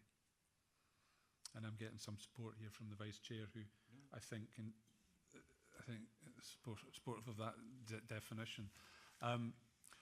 What we'll need to work out, what in practice does that mean, but what we have also sought to do, perhaps understandably because of the raised expectation that people might have that there'll be a significant decrease in some of their bills, is to try to convey to people that that's the context in which decisions and calculations are made, and that's why not everyone's charge is going to drop significantly as they might have expected. So we may have to do other work in that regard to ensure that people, I mean, we have identified the need to set up a contact point for people who've got any queries, and we will follow up any concerns that people have in a way that explains that much more lucidly than I've perhaps managed to do. Thanks for that. Yeah, just a quick follow-up. I mean, key to all of that, I guess, is what is excluded from the definition of personal care, and that's what I really don't currently understand. So that would tend to be domestic services and domestic supports around supporting people to have meals, cooking food, food preparation, prompts with medication. There are some clear definitions, as I say, that are probably a consequence of the original implementation those many years ago of free personal and nursing care, about what falls within and what falls out with the definition. I don't know if colleagues have got any information in that regard. No, I'm getting blank faces. Let me try and source that and share that with the wider members of the board. Thanks, Gordon. Sander? Yeah, thank you. Firstly, very happy, as I'm sure everyone will be shocked to hear that we're getting progress on the strategic plan. I'm very pleased with the progress you've outlined on that, and look forward to the development session regarding that. So that's very beneficial and very supportive of that. With regards to point 4, in terms of the self-evaluation that's going to be submitted to the Ministerial Strategic Group, previously where we have submitted responses to government consultations, if there has not been time to bring it to a formal meeting, it has been circulated to the board for information in advance of submission. So I would ask that that is done again on this occasion, so that we are aware of what is essentially being said potentially in our name, as it were, coming from Perth and Kinross. So I think that would be beneficial from our point of view to see it in advance. Just by email works fine. And echo Eric's comments about how great it is to see the implementation of free personal care for the under 65s. But I think it will be interesting to see whether the 800,000 is going to come anywhere near what the amount of money I suspect may end up being. So we'll watch that one carefully. Thanks, Sander, and I'm sure Gordon will ensure that board members see the self-evaluation before it's submitted. Callum, and then... Thank you, Chair. I have a few questions, if that's okay.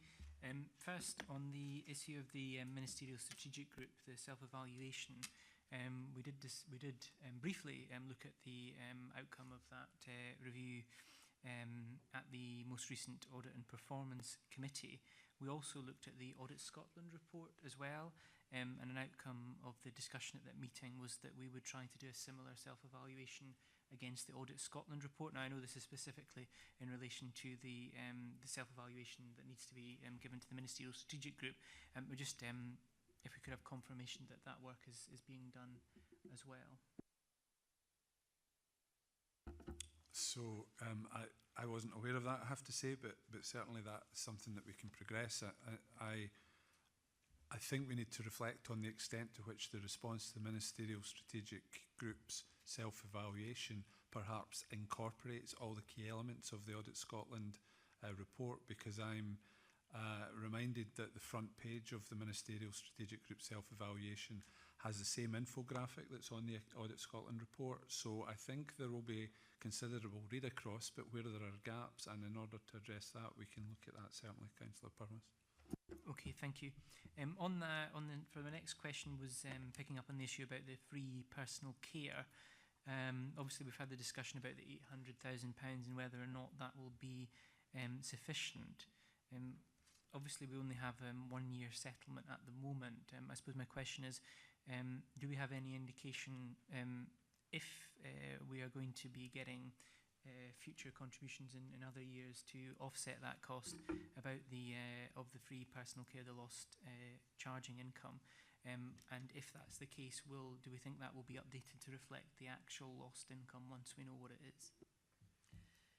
At this stage, there is no even indicative indication of further income in future years, but through the work of the National CFO Network, that's something we are trying to progress with Scottish Government colleagues as part of a number of discussions that we're having to ensure that such commitments, policy commitments, come along with appropriate levels of funding. Okay, thank you. And my final question was on the programme of care boards. I was going to ask this earlier on with the action points update, but the Chief Officer said to discuss them at this point after his report. So on the programme of care boards, we were supposed to be, I think it says in the action plan, getting to the stage where we're having updates on each board at each meeting.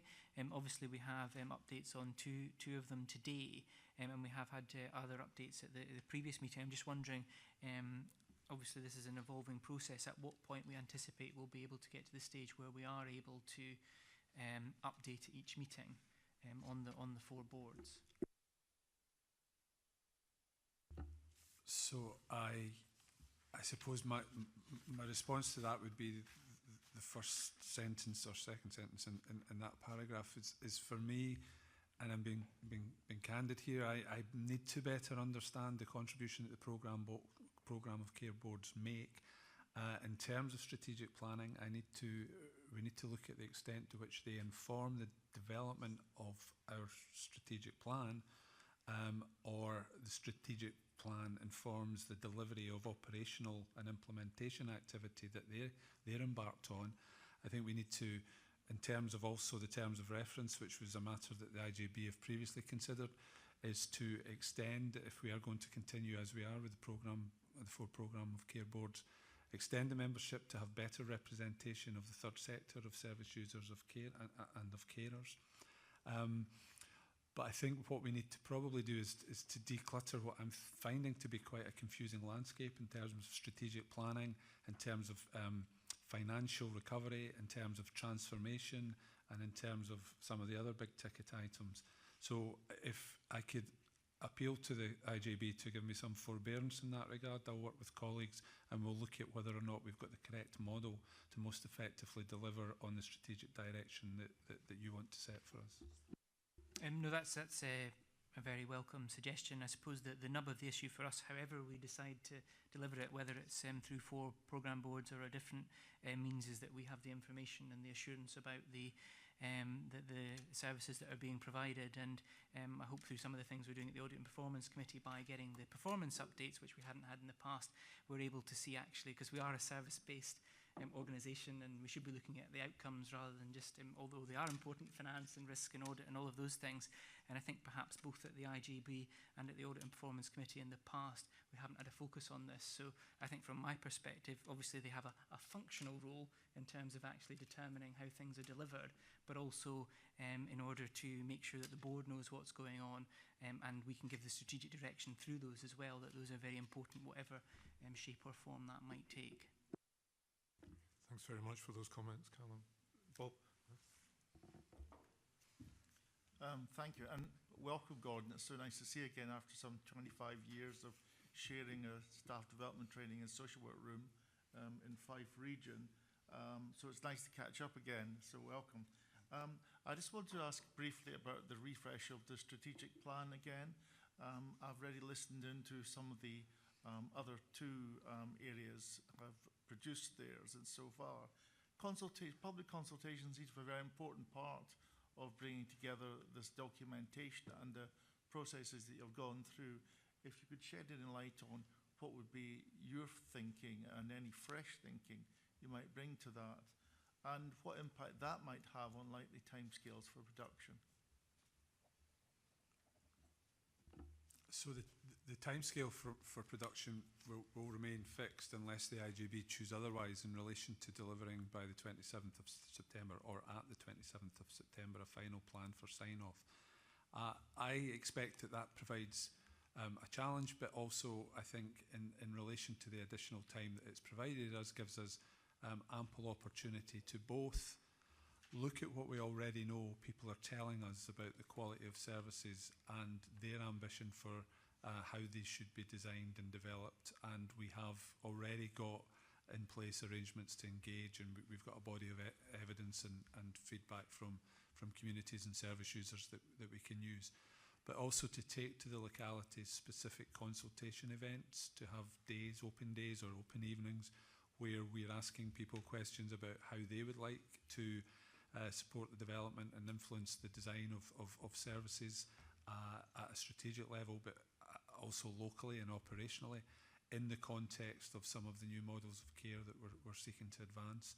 So we'll look to develop a strategy that will ensure that we're engaging locally with communities and building on the work that we already do in and around the 3 locality areas in Perth and Kinross. And I've seen some really good evidence of that through my induction visits and going out with the locality managers. We are very well connected with local communities, and what we need to do is, I suppose, have an honest discussion about the realism about what we can and perhaps what we can no longer do in the context of the financial challenges that we're experiencing, but also to try to help and shape and model people's expectations about how services are delivered, so that we can develop some of the work that Hamish is about to talk about in terms of primary care, around care and treatment, and we can encourage people not necessarily to always want to visit their GP, and we can provide other services to divert people and support people in a way that doesn't require them to do so. So there's a range of things that we can do, that we are doing, that link to some of the plans and the engagement that is already ongoing. And we will build on that and take that out to communities and get that feedback. Thank you, that's very helpful. Thank you, Bob. Lorna? Thank you very much. Thank you, Gordon. Welcome your first report. Really building on what Bob was just saying just now, I think it'd be really helpful to have some timelines around the refreshed strategic plan. Just mindful for colleagues, non-executive board members had, for NHS Tayside, had the opportunity to read and see and inform and be informed with the other 2 Integrated Joint Board strategic plans ahead of them being agreed by the Integrated Joint Boards. And there was some timelines around that. And in order that we can best support the Perth and Kinross Integrated Joint Board plan, I think the earliest that dates that we can get in were from NHS Tayside point of view of making sure we know when that is going to be. We know that we have said that we're going to have that report come to NHS Tayside in September. In fact, our meeting, I think, is on the 27th of September. So is it coming to the NHS Tayside board in October? And if so, are we? It's just to inform, I think, helpful to have timelines so we all know where we are in terms of what is happening when, and when we need to make our input and be there to support it. So this is where I can clearly benefit from the experience of people who are elected members on Perth and Kinross Council and members of the IJB, and non-executive members of NHS Tayside and members of the IJB, to be clear from your perspective about the sequencing of that, because that sequence will determine the timeline. If I have to go to NHS board earlier before we can come to the IJB, that will mean we're talking about August. So I appreciate that some of the challenges that were experienced in relation to the approval and sign-off by the NHS board and probably the local councils of Angus and Dundee's IJB led to very short notice and urgent meetings and. So I appreciate absolutely, Lorna, that that's what you're seeking to avoid here. But I'm probably needing a steer in relation to who first and when. I think that was really why I raised it, because I really, supporting you in your new role, I think it's really important, and there are lessons to be learnt. I'm sure Robert, as chair, having listened to and Bob, having had the opportunity to be other 2, I think there are really significant lessons to be learned in the process from NHS Tayside perspective, but also from the Integrated Joint Board to make this truly integrated process work and go forward at pace. So I was really just flagging that up. Thank you. Yeah, thanks for those comments. Lauren, I think Gordon had given a commitment to come forward with a timeline. He's meeting with his colleagues, and those points need to be clarified within that. Okay, I'm going to move us on. Thank you very much for those comments. Very final point, and we do need to move on. Yeah, sorry, apologies. It's just in relation to the Frank's Law and the free personal care, and obviously, as you have explained, that they're in the process of looking at those service users that perhaps this will now affect, to decide what's free personal care and what's non-free personal care. We just wondered if there would be a paper that would come to the board which would we would gain a better understanding of the potential impact that has had on service users and carers in relation to what the split is, you know, how many actually qualified for the free personal care compared to that actually did it not have any impact on them at all, which kind of defeats the object when we're looking at, I think we've spoken about, it may not include meals, it may not include med prompts or whatever. Thank you. I mean, I think that's a helpful suggestion. I think we can do that, and I think you're helpfully reminding us that we shouldn't just concern ourselves with whether we're making up the 800,000. It's about the impact that it's having on people's lives and experiences. So I think we'll write a report from that context, and we'll attach something to it about the finances of it. For your report, Gordon, and I am planning to finish this meeting at 5 o'clock, if everyone could bear that in mind in terms of the reports that we're coming on to. I'm sorry, Eric, we're going to move on. Which takes us to item 8.3, which is an update on the winter plan. Okay, so what you have in front of you today is an update in relation to the Perth and Kinross winter plan and the impact of that. That sits quite nicely in a report that's gone to NHS Tayside in relation to the winter plan as well on the 30th of April. So it sits within the context of that, and the impact of our winter plan across Tayside is noted within that paper. It's fair to say that we've had quite a successful winter in relation to our winter planning. So the report itself is asking the IJB to note the impact in relation to our planning and our actions, but it's also asking the board to support NHS Tayside's aim, which is inclusive of the IJBs and the On-Schedule Care Board, to look at planning for winter all year round. So it's asking us to support a 3-year cycle in terms of winter planning, and that will allow us to plan the on-schedule care funding we get in a much more coordinated fashion. So that is the recommendation. In relation to the background, I think it's important to say, and this board will know, that we have to produce a winter plan annually. This year, the funding for our winter planning across Tayside is the figure you see there, which is 737,734. It sits within the context of the 6 essential actions for on-schedule care. You'll see them there to be clinically focused, to support capacity and flow, patient rather than bed management, medical and surgical processes, 7-day working, and ensuring patients are cared for in their own home as soon as possible. So, in relation to our proposals, you'll see in page 41, these are the NHS Tayside proposals. I wasn't planning to go into them in any great detail if people have a chance to read it, and really probably focus more on what Perth and Kinross have done. So in relation to the Perth and Kinross Health and Social Care Partnership, we have had a short life working group since August, planning for winter. We have updated all of our business continuity plans. We've looked at our 4x4 vehicle availability and updated our emergency contacts and escalation processes. In terms of the funding we've achieved and bid for through the On-Schedule Care Board, we've had funding to support 7-day working from an OT and physio perspective. We've had funding for surge beds, so we've had funding in terms of our medicine for the elderly beds. We were able to increase those by 4. As it happened, we probably needed to increase them by 6 because we've really focused all winter. It probably been 6 beds more than the 4. We have secured additional funding from the On-Schedule Care Board around that. We had put in quite an innovative bid around telecare in terms of testing respiratory care in relation to COPD patients.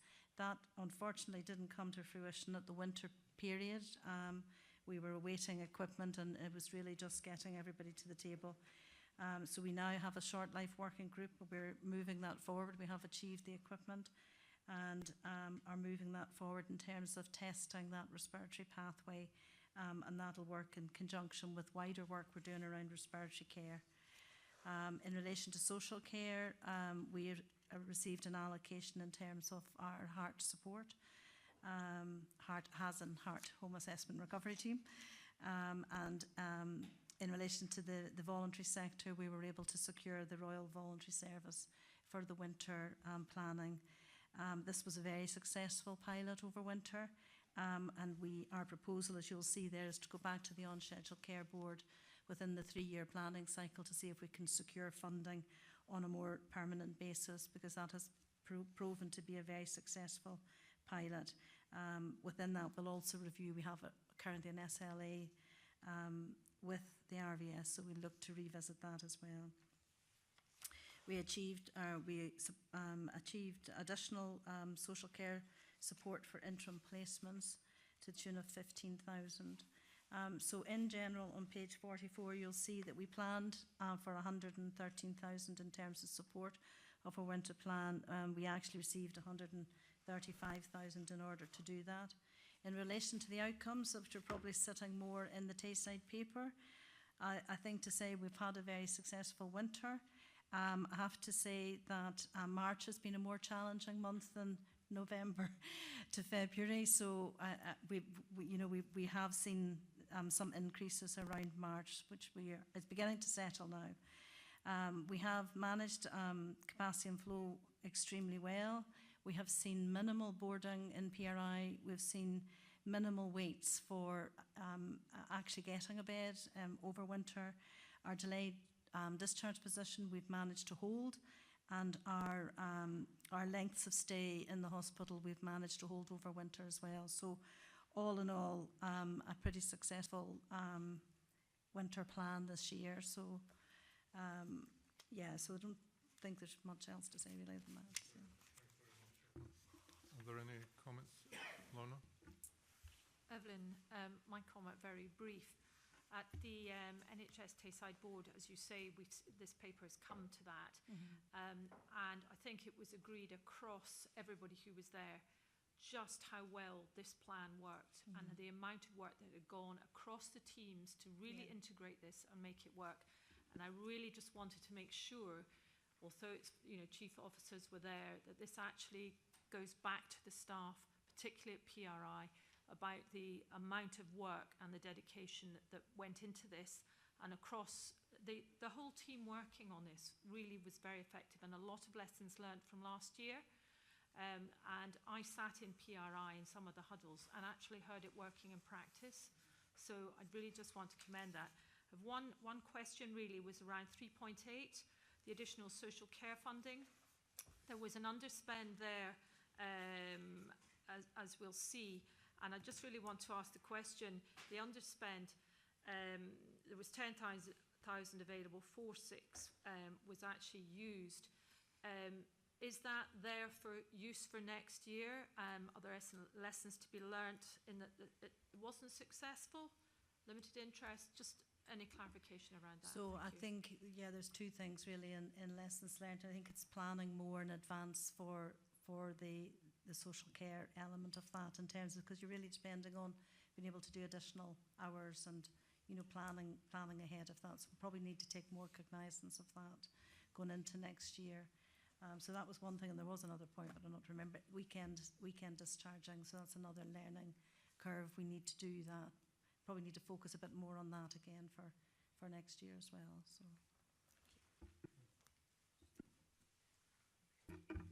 Just to make one small point, which is I think the fact that the Scottish Government devolve money on a non-recurring basis every single year to support winter planning is something that needs to be addressed, because it perpetuates a kind of annual planning cycle, which sometimes can then perpetuate the time in which we're having the discussions and money being allocated. And I think there is something about winter happens every year, and the fact that this funding is coming on a non-recurring basis every year is not helpful, and it's something I think we probably collectively, again at CFO level across Scotland, perhaps need to lobby to be resolved.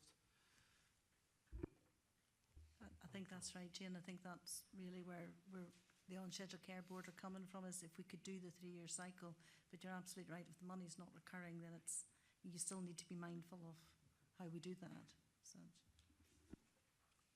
Okay. Evelyn, thanks very much. And just to endorse Lorna's points about thanking the staff for their efforts over the winter, and also for the board, happy to note this report, but also to support the aim of taking a year-round planning approach. That makes sense to actually do that. Okay, thank you very much. Moves us on to our strategic programmes of care, and we have a report 9.9, which 9.1, sorry, Tayside Primary Care Improvement Plan. It's an update on implementation in year 1. Hamish, are you happy to? Yep, I'll speak to this. Yeah, I'll try and take us through it quickly given the pressures of time. The background to the paper has been alluded to in a number of items today, which is about recruitment and retention of staff and the difficult landscape we're living in. We briefly talked about the 2C practices earlier, and for those who don't know what a 2C practice is, it's where the GMS contract held by the GPs is no longer sustainable because they're unable to provide the level of cover required, and therefore they essentially hand the contract back, and the health board takes that on, and along with that the responsibility for providing primary healthcare services. That happened is currently there in 4 practices, as I mentioned earlier. One of those became a 2C practice back in 2008. The other 3 have all happened in the last 3 years. And whilst we had our conversations earlier about 2C practices, in terms of how we share the funding, there's no guarantee that in the future the pendulum might swing and Perth and Kinross might have 2C practices. And part of the plan that you're hearing described is the government's support to try and make primary care services more sustainable going forward. In addition to the 4 2C practices in Tayside, there are 4 practices, all of which in Dundee, who have closed lists because they're on the edge of not being sustainable. The paper that I think we're going to have under AOCB and Bankfoot, if you've had a chance to read that, also outlines that there are pressures on GP recruitment. When I came into practice 22 years ago in Perth and Kinross, you would get dozens of applications for people wanting to work as a GP. Now, some of the key, most attractive practices will maybe get 1 or 2 appointable applicants. So it's a very changed landscape, and anything we can do in Perth and Kinross which makes a difference to that recruitment and retention and the attractiveness for Perth and Kinross for people to work should be welcomed and encouraged. So on that background, the IGB approved the Primary Care Improvement Plan in June last year, about 10 months ago, and I'll give you a brief update on the different elements of this. Please don't underestimate how complex this has been. This is a big change in culture for primary care. I've tried to get around personally with the locality managers, GP subgroup and our programme manager to as many of the practices of the 24 practices in Tayside, because this has got real implications for the way that they currently deliver primary care services, and it's going to be a real change in how patients access quite a number of services, but in theory it should give patients a broader choice and also free up GPs to provide the expert medical care that they've been trained to do. Moving on through the programme, you'll see that there's a number of distinct programmes. I'll maybe just highlight 1 or 2 things. First of all, the programme itself is planned to be phased in over 3 years. So, and you'll see that in Table 1 in terms of the phasing of the funding. In some ways, again, looking down the different pages, you'll see we've been rather slow to spend that money, but we're quite relaxed about that in some ways because we want to get the right design, we want to get the right engagement, and the National Steering Group has probably drawn attention to areas that have just tried to get quick fixes and quick spends in and have commended more a more holistic and broad view of what we're going to do. And Perth and Kinross has been commended on some of the preparatory work that we've done in terms of assessing what the need was before we've actually implemented a solution. So the phasing of the funding is there for you to see in Table 1. The vaccination programme has been started. The big change will be when the seasonal vaccines, which are done in, which is the thing which probably has the biggest impact on primary care centres, where the flu and pneumococcal vaccines are taken over. This coming winter, at the end of this year, will be the last year which the responsibility remains with the GP practices. And we're going to use that as an opportunity, working with colleagues in Angus and Dundee, to test that in one locality in each of the areas to get the learning points. What we don't want to see is a drop in vaccinations rates, which produce more risk for our frail elderly patients in particular, and for those who are at risk with chronic diseases of flu vaccines. So we want to really make sure that we're increasing the opportunities for vaccination rather than putting any barriers in place. So we'll take learning from that on a pan-Tayside basis for the implementation in year 3, which will be in the 2021 year. Pharmacotherapy is seen as one of the big areas within the contract, which will make a significant will have a significant bearing on freeing up GPs to do their the work that the contract plans for them to do.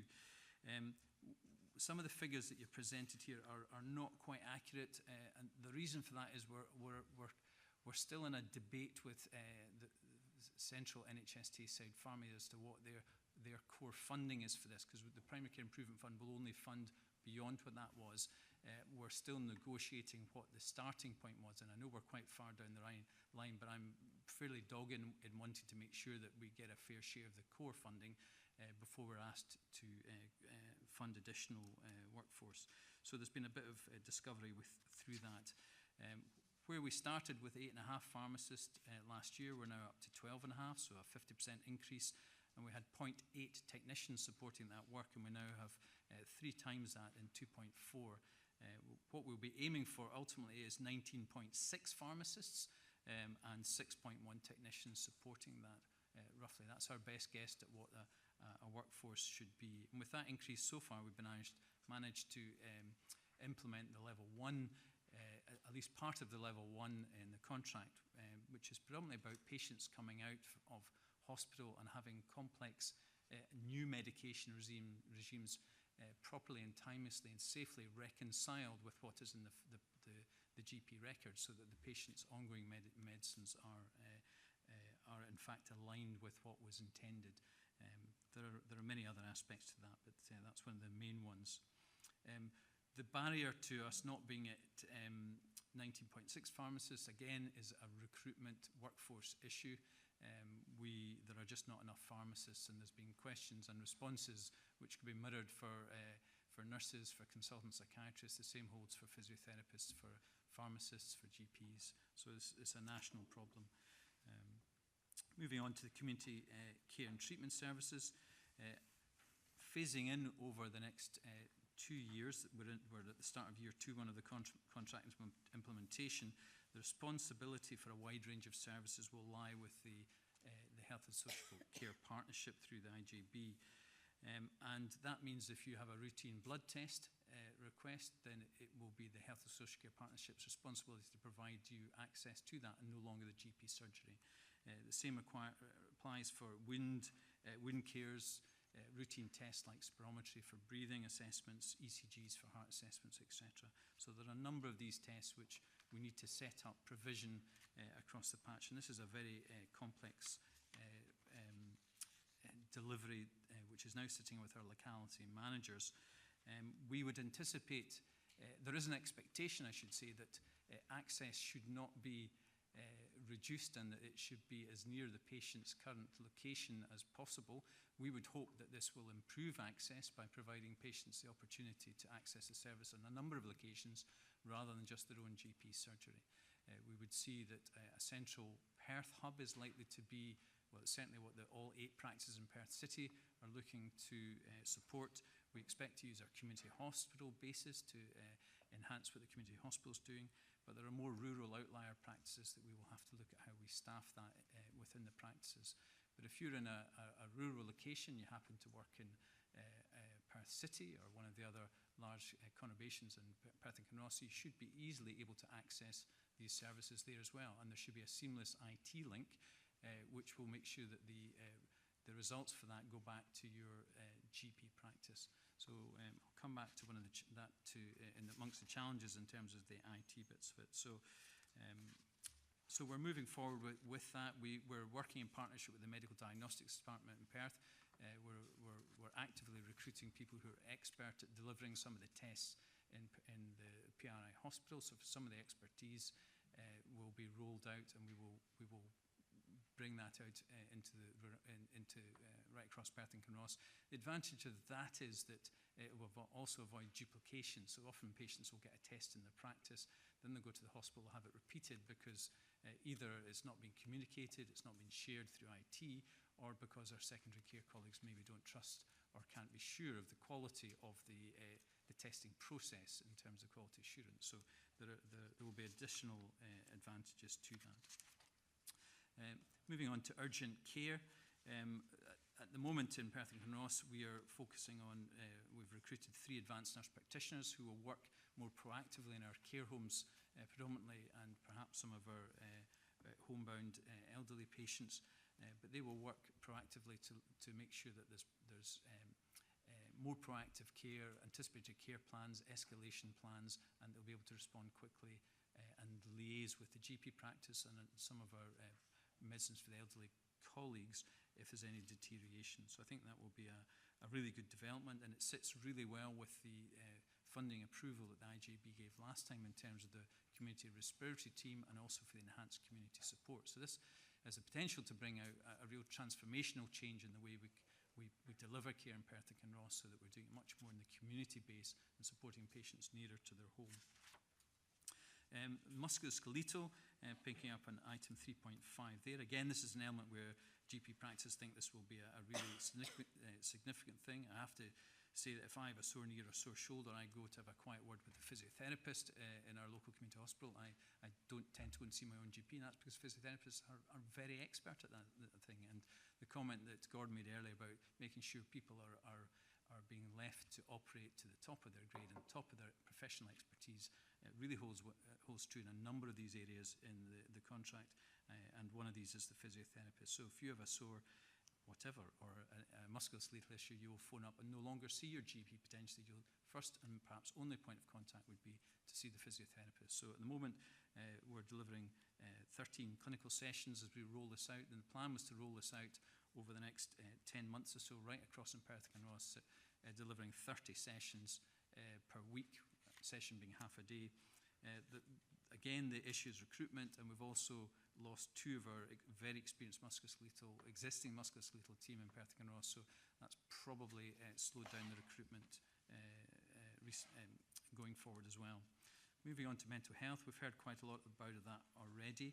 The plan is that we will be looking to recruit 6 primary care mental health nurses to work out of practices. This isn't to move any of the work from secondary care into primary care. This is to allow better, quicker access for patients to mental health support services, and also to free up GPs to perhaps spend more time with the patients who are more complex again.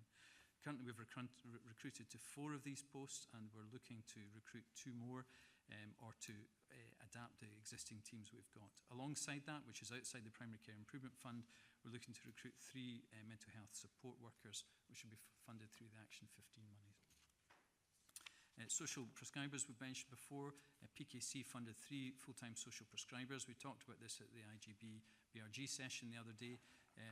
This is probably the absolute minimum that we require in Perth and Kinross, and the funding from this will be picked up in year 3 of the contract, but we're planning, leading on from our conversation on Monday, although we'd already had these conversations ready, to see what upscaling we really need to do within Perth and Kinross to meet the challenge of really being more proactive in preventative and early intervention, and social prescribing is a key element to that.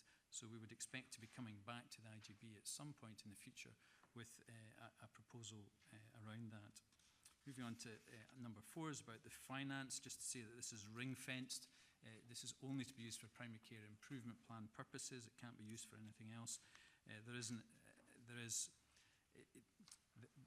The budget will be inadequate to provide all of the things that we want to do, but there are a certain number of things that we have to do that become the responsibility of the Health Social Care Partnership, so those have to be prioritised going forward. Table 3, you'll see where we're at in terms of planned spending. If you note the third bottom line on column 3, there's a typo there. It should say 389 rather than 489. The totals do add up correctly to the 1017, but there is a shortfall, and we've from the very outset looked at a 3-year planning budget and phasing this in over 3 years, so we have to balance the budget. If we recruit too early, we're going to be short of money in year 2 and year 3, and so we have to phase this in going forward. The challenges, sorry, one last thing that's not mentioned in the report is one which was mentioned earlier on about people doing tasks which don't need to be done by other people. Part of the programme is about training up the admin teams within practices to do much more of the routine work that GPs are currently often doing in the evening, or they're spending time during the day. Again, it's to get most appropriate people doing the most appropriate tasks. Challenges, as we mentioned, are recruitment, the complexity of the task, not least of which with staffing issues, because there's a lot of practices. There's a frequent conversation we have of practice staff who've perhaps been in practice for many years feeling quite vulnerable to the change, not knowing what it will mean to them. I think that's a real issue. Premises is a challenge. In Perth City, we could do with a 10 consulting room area with an administrative area and parking. Such a facility is not sitting empty at the moment, as far as I'm aware. If you do know of one, please let me know. But there are issues in terms of property that we're going to have to feed into NHST in the years going forward. IT, I mentioned, we need a seamless communication so that work done in one place is understood and is part of the patient record for going forward. I think that they were the main areas that I wanted to mention. Just perhaps to pick up on the stakeholder involvement, there is an undertaking and currently being developed, a pan-Tayside stakeholder engagement, communication engagement. Some of it will have to be locally in terms of the stakeholder work, but the engagement and the communications should really be in a pan-Tayside basis. At the moment, because things are being phased in differently at different levels, we can't go out with this is what the new services are, because they might not be coming to your locality for another almost 2 years. So there are risks which are being discussed in conjunction with my colleagues in Dundee and Angus. So the IGB is asked to note the progress to date so far, just to approve the continued development of this, and to ask to seek a further update in 12 months' time or whatever you think is appropriate. Hamish, thank you very much. That's a really helpful report and the highlights that you've provided this afternoon. And thank you very much for the leadership that actually you provide to the delivery of the programme. It's been really helpful to get this update, and you obviously describe a very complicated piece of work, but I think very positive progress that's been made in this first year. So we look forward in another year to hear what further developments have taken place. Are there any comments or questions anyone has for Hamish?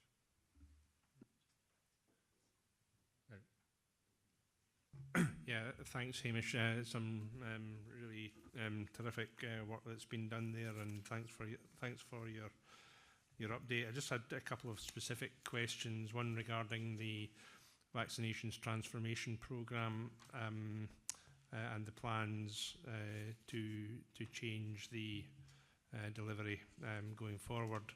Can you clarify, and sorry if I missed the answer in what you were saying there, you had a lot to cover. Can you clarify what alternative locations are being considered for use, in particular for the major change of flu for over 65s and risk groups? And secondly, and again I should declare an interest in this one, how does one access the new musculoskeletal first contact service? I can be a patient if you like. In in terms of where people will access it, that's not quite decided yet, but it will be at multiple locations. So, for example, it might be in the local town hall on 2 or 3 Saturdays over the winter season. It might be alongside that, there might be 3 or 4 opportunities during the year to go to your GP surgery and have it done there. I think it will still be done opportunistically within practices. I think we need a wide range of options. And I think one of the things we do need to make sure is that people don't slip through the net, and somebody gets it in the town hall, that there's a central area that knows that that's been done and can chase those who haven't had it done. So I think all options are on the table and should be considered. Just before you go on to answer the other bit of the question, just picking up on that point, would you do it? Are you talking about doing it opportunistically in the sense of putting yourself in a location to give people flu jabs without appointments? So, for example, you might go to somewhere that you could access otherwise hard to reach people who might not consider going through the door of their GP surgery for a flu jab. So, setting up a stall outside a football match, for example.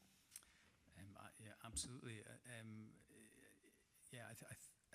At the moment, what tends to happen is in many practices they'll have a couple of Saturday mornings that they block off, usually in a health centre, but perhaps in a community hall, and people will just come along without an appointment. They'll get their vaccination.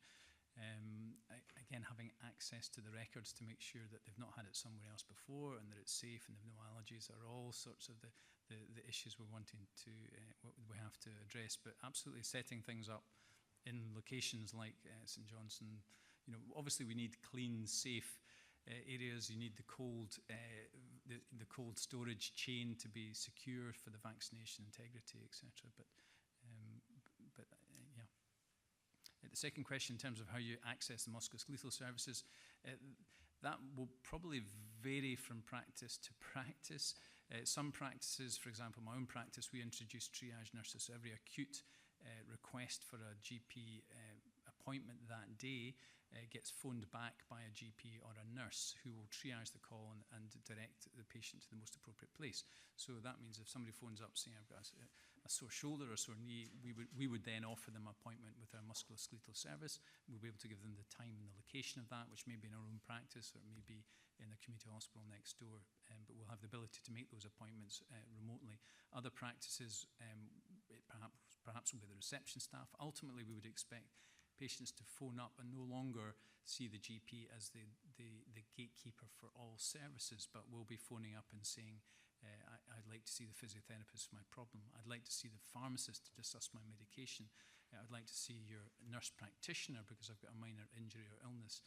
Or they'll go to their local community pharmacy and access the extended services, or the local optometrist, where they've also now got comprehensive extended services in Tayside. So that will be that's the new vision for primary care.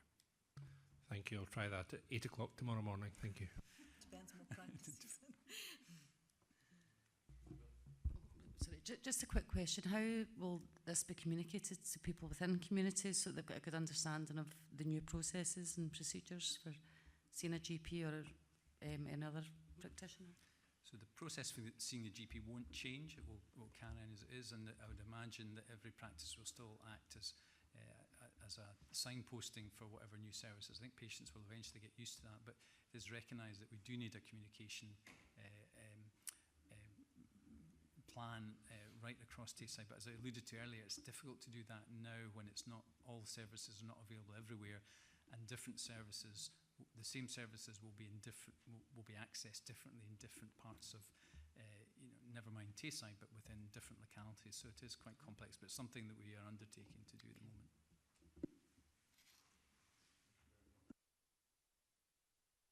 Approve the recommendations as set out in the report? Yes? Okay. We didn't finish at 5 o'clock. But we have an additional paper, if that could be circulated, if you'd like to take just a few minutes to read it. It's a fairly short report, and then Gordon will speak to the report. Well, maybe I could speak to it as it's being circulated, just for to save some time. This is a report that is asking the IJB to note an application to amend the GMS contract and to close the branch surgery premises in Bank Foot for the Stanley Medical Practice. Essentially what's happened is, in order to recruit a GP to replace a full-time GP, the practice has identified someone who's only able to offer sessions on a part-time basis. But to allow you to read the report, I would highlight that within it at point 2.1, which is quite an extensive section, you'll see that only 44 patients have used the Bank Foot surgery in the last 4 years, that there are no other services provided out of that surgery, that the premises are not staffed, that there is no IT link, and it is quicker for GPs to do a house call than to sustain the Bank Foot surgery. So I would invite you to have a look at that report, and we can then discuss.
Gordon's just going to explain briefly why this is a late paper, and then if there are any questions that anyone has with regard to what's set out in the paper, happy to hear any questions.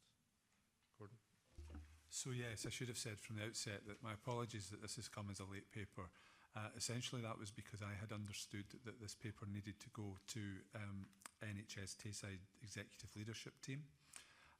which it does, because it's NHS Tayside that are in contract, that contract with the local private contractor GPs, but they will only accept it after it has been seen by the IJB. So this is about me learning and understanding the process.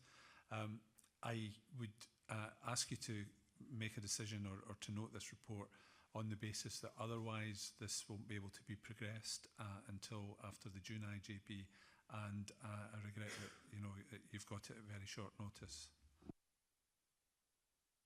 Thanks, Gordon. Does anyone have any questions with regard to what's set out in the report? Probably, yes, but a minute or two, please. Okay.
Just two questions for clarification.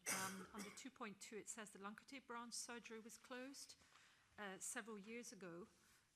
I don't know the area particularly well, but Luncarty is an area of significant growth.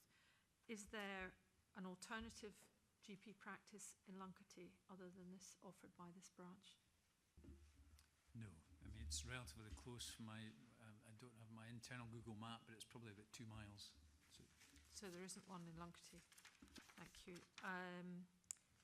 And the Dunkeld practice also serves Bankfoot. Do we have any information about the number of patients? Dunkeld obviously is in my area, and I know that quite a number of patients do go to Bankfoot. It would be helpful to have an idea. It's just in terms of the pressure on an already pressurised service. I appreciate it's only 40 patients, but it would be helpful to have some background on that. That was all. Yeah, I think that's 40 patients over 4 years, so 11 patients a year.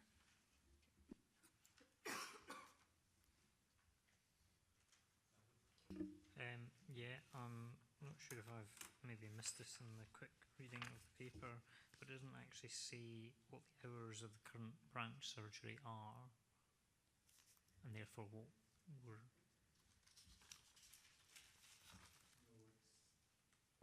I don't have the details. I don't know if... What are the current hours? I'm not sure what the current hours are, but they will be minimum. They won't be daily. They won't be all day every day, so they'll be reduced hours. Most branch surgeries will perhaps operate a couple of times per week. Okay, so then that falls on to the next question, which is how many of the Bankfoot patients are currently going to Stanley for appointments anyway? Because I'm assuming that Bankfoot's not so healthy that only 44 patients in a year need seen. I think that's a fair assumption. I've only seen this paper just now as well, so I'm somewhat in the dark, but the inference to me is that the vast majority of Bankfoot patients already access their services from Stanley. And what are, I mean, I'm going to confess, I drive pretty much everywhere, so I'm not aware of what the bus service is like. What are the bus links like for elderly patients who don't drive to get from Bankfoot to the surgery? I have no awareness of the details of the arrangements, but I think I was struck by the fact that it is easier and quicker for a GP to do a home visit than for the GP to print off patient records to go to Bankfoot to arrange to meet a patient at Bankfoot. I did take cognizance of that fact, but it doesn't commit necessarily the GP is going to do a house call for every routine appointment, and if it takes, 2 buses, which is not out of the realms of possibility for an old person to have to take to get to their GP surgery for those 11 patients a year who are seen, doesn't say how often they're seen, it may be a significant issue. So, some clarification around that would be helpful.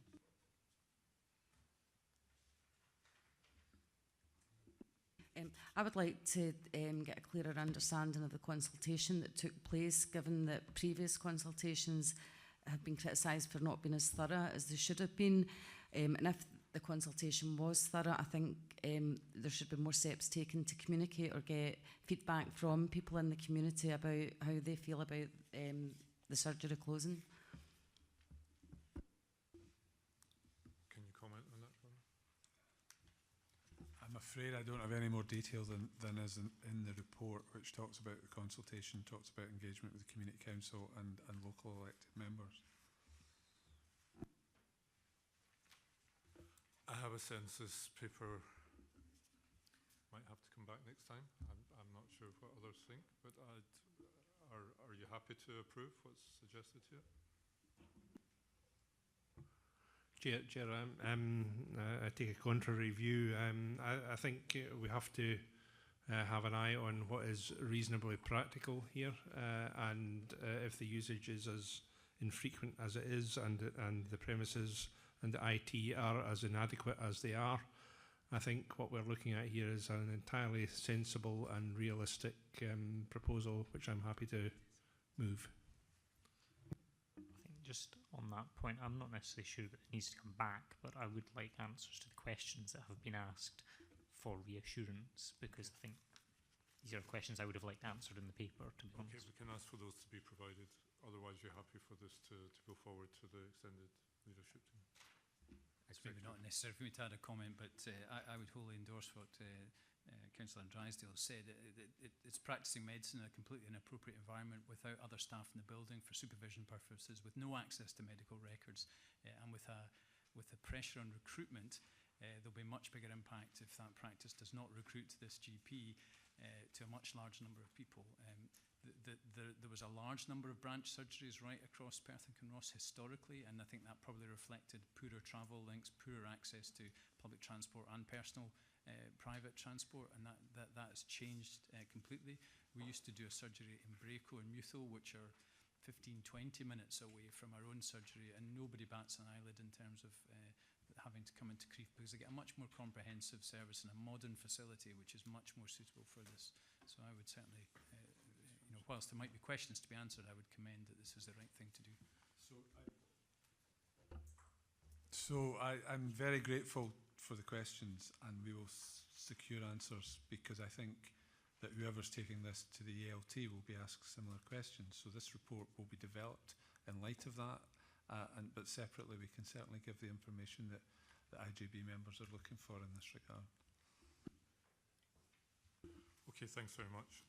Just before we conclude, I wonder if Gordon could provide us with a comment with regard to Four Seasons Healthcare and the implications for... If I may just ask the question I was going to ask, Chair, if that's okay. Yeah, I mean, obviously, conscious of the recent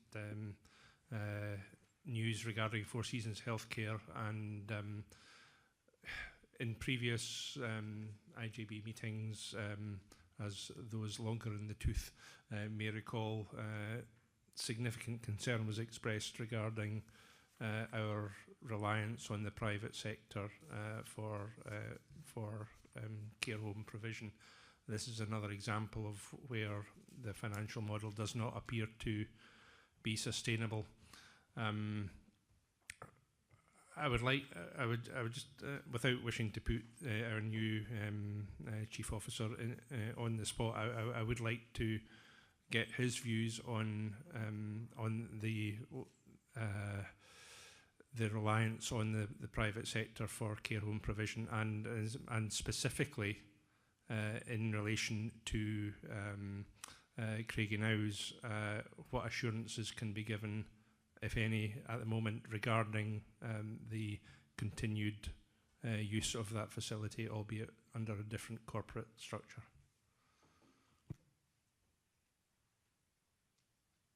Yeah, so happy to try to answer aspects of that question, and I'll be very cautious in my response because I have come from a job where I had weekly telephone calls with the Chief Executive and Group Director of Four Seasons Healthcare in relation to the developments around their financial restructuring.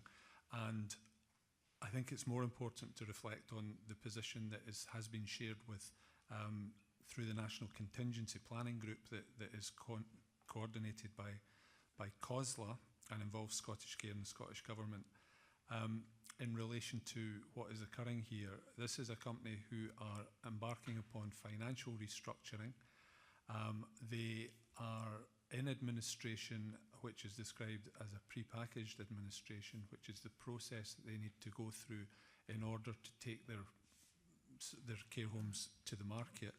They have been working with prospective buyers for some time now, and the intention is that the homes will be bought as a group.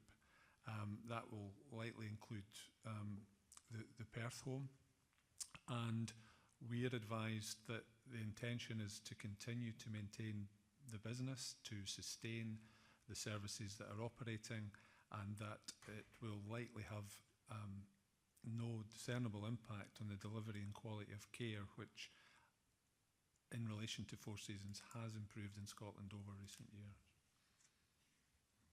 Thanks very much, Gordon.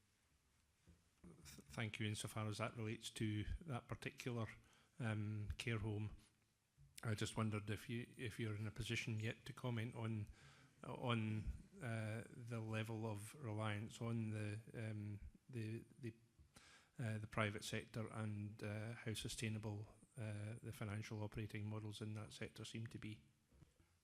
Councillor Dryser, I think that's for a further meeting or a future meeting. So I think we've just accept the update that we've been given with regard to the situation today, and we can consider that in due course. But I think it is an important point to note. It is an important point, but perhaps not for this meeting. No, but it has been a point of contention previously around this table, and it's important that the public know that we are aware of these issues and are taking note of them. And as I say, I really no desire to place Gordon in a difficult position here. It was just, and apologies if I've done so, but it is a matter of concern that has been expressed around this table before. And in due course, we can bring a report to the IGP to discuss this further. So perhaps just a final point, because I'm conscious of the time, and I mean, I could refer you back to the evidence I gave to the Health and Sport Committee about care home sustainability and the mixed economy of care in my previous role. But I think what is much more important moving forward is in the context of our strategic commissioning plan, we have an understanding of the market, an appreciation of what we need in terms of future models of care, and an understanding also on whether that is delivered by the public sector, the third sector, or the independent sector, because each of those can provide high quality care at a reasonable cost. So we need to think about that as we move forward in terms of our exposure to risk, if there are any vulnerabilities in any of those sectors, and what types and models of care provided by whom do we want to support in Perth and Kinross. Thanks very much, Gordon. Thank you very much, everyone, for your contributions this afternoon. Look forward to seeing you at our next meeting on 26th of June. But before that, our development session on the 5th of June, if you're able to visit Castle Huntly in the morning, but also in the afternoon, obviously, for us to look at the plan for the development of the strategic commissioning plan.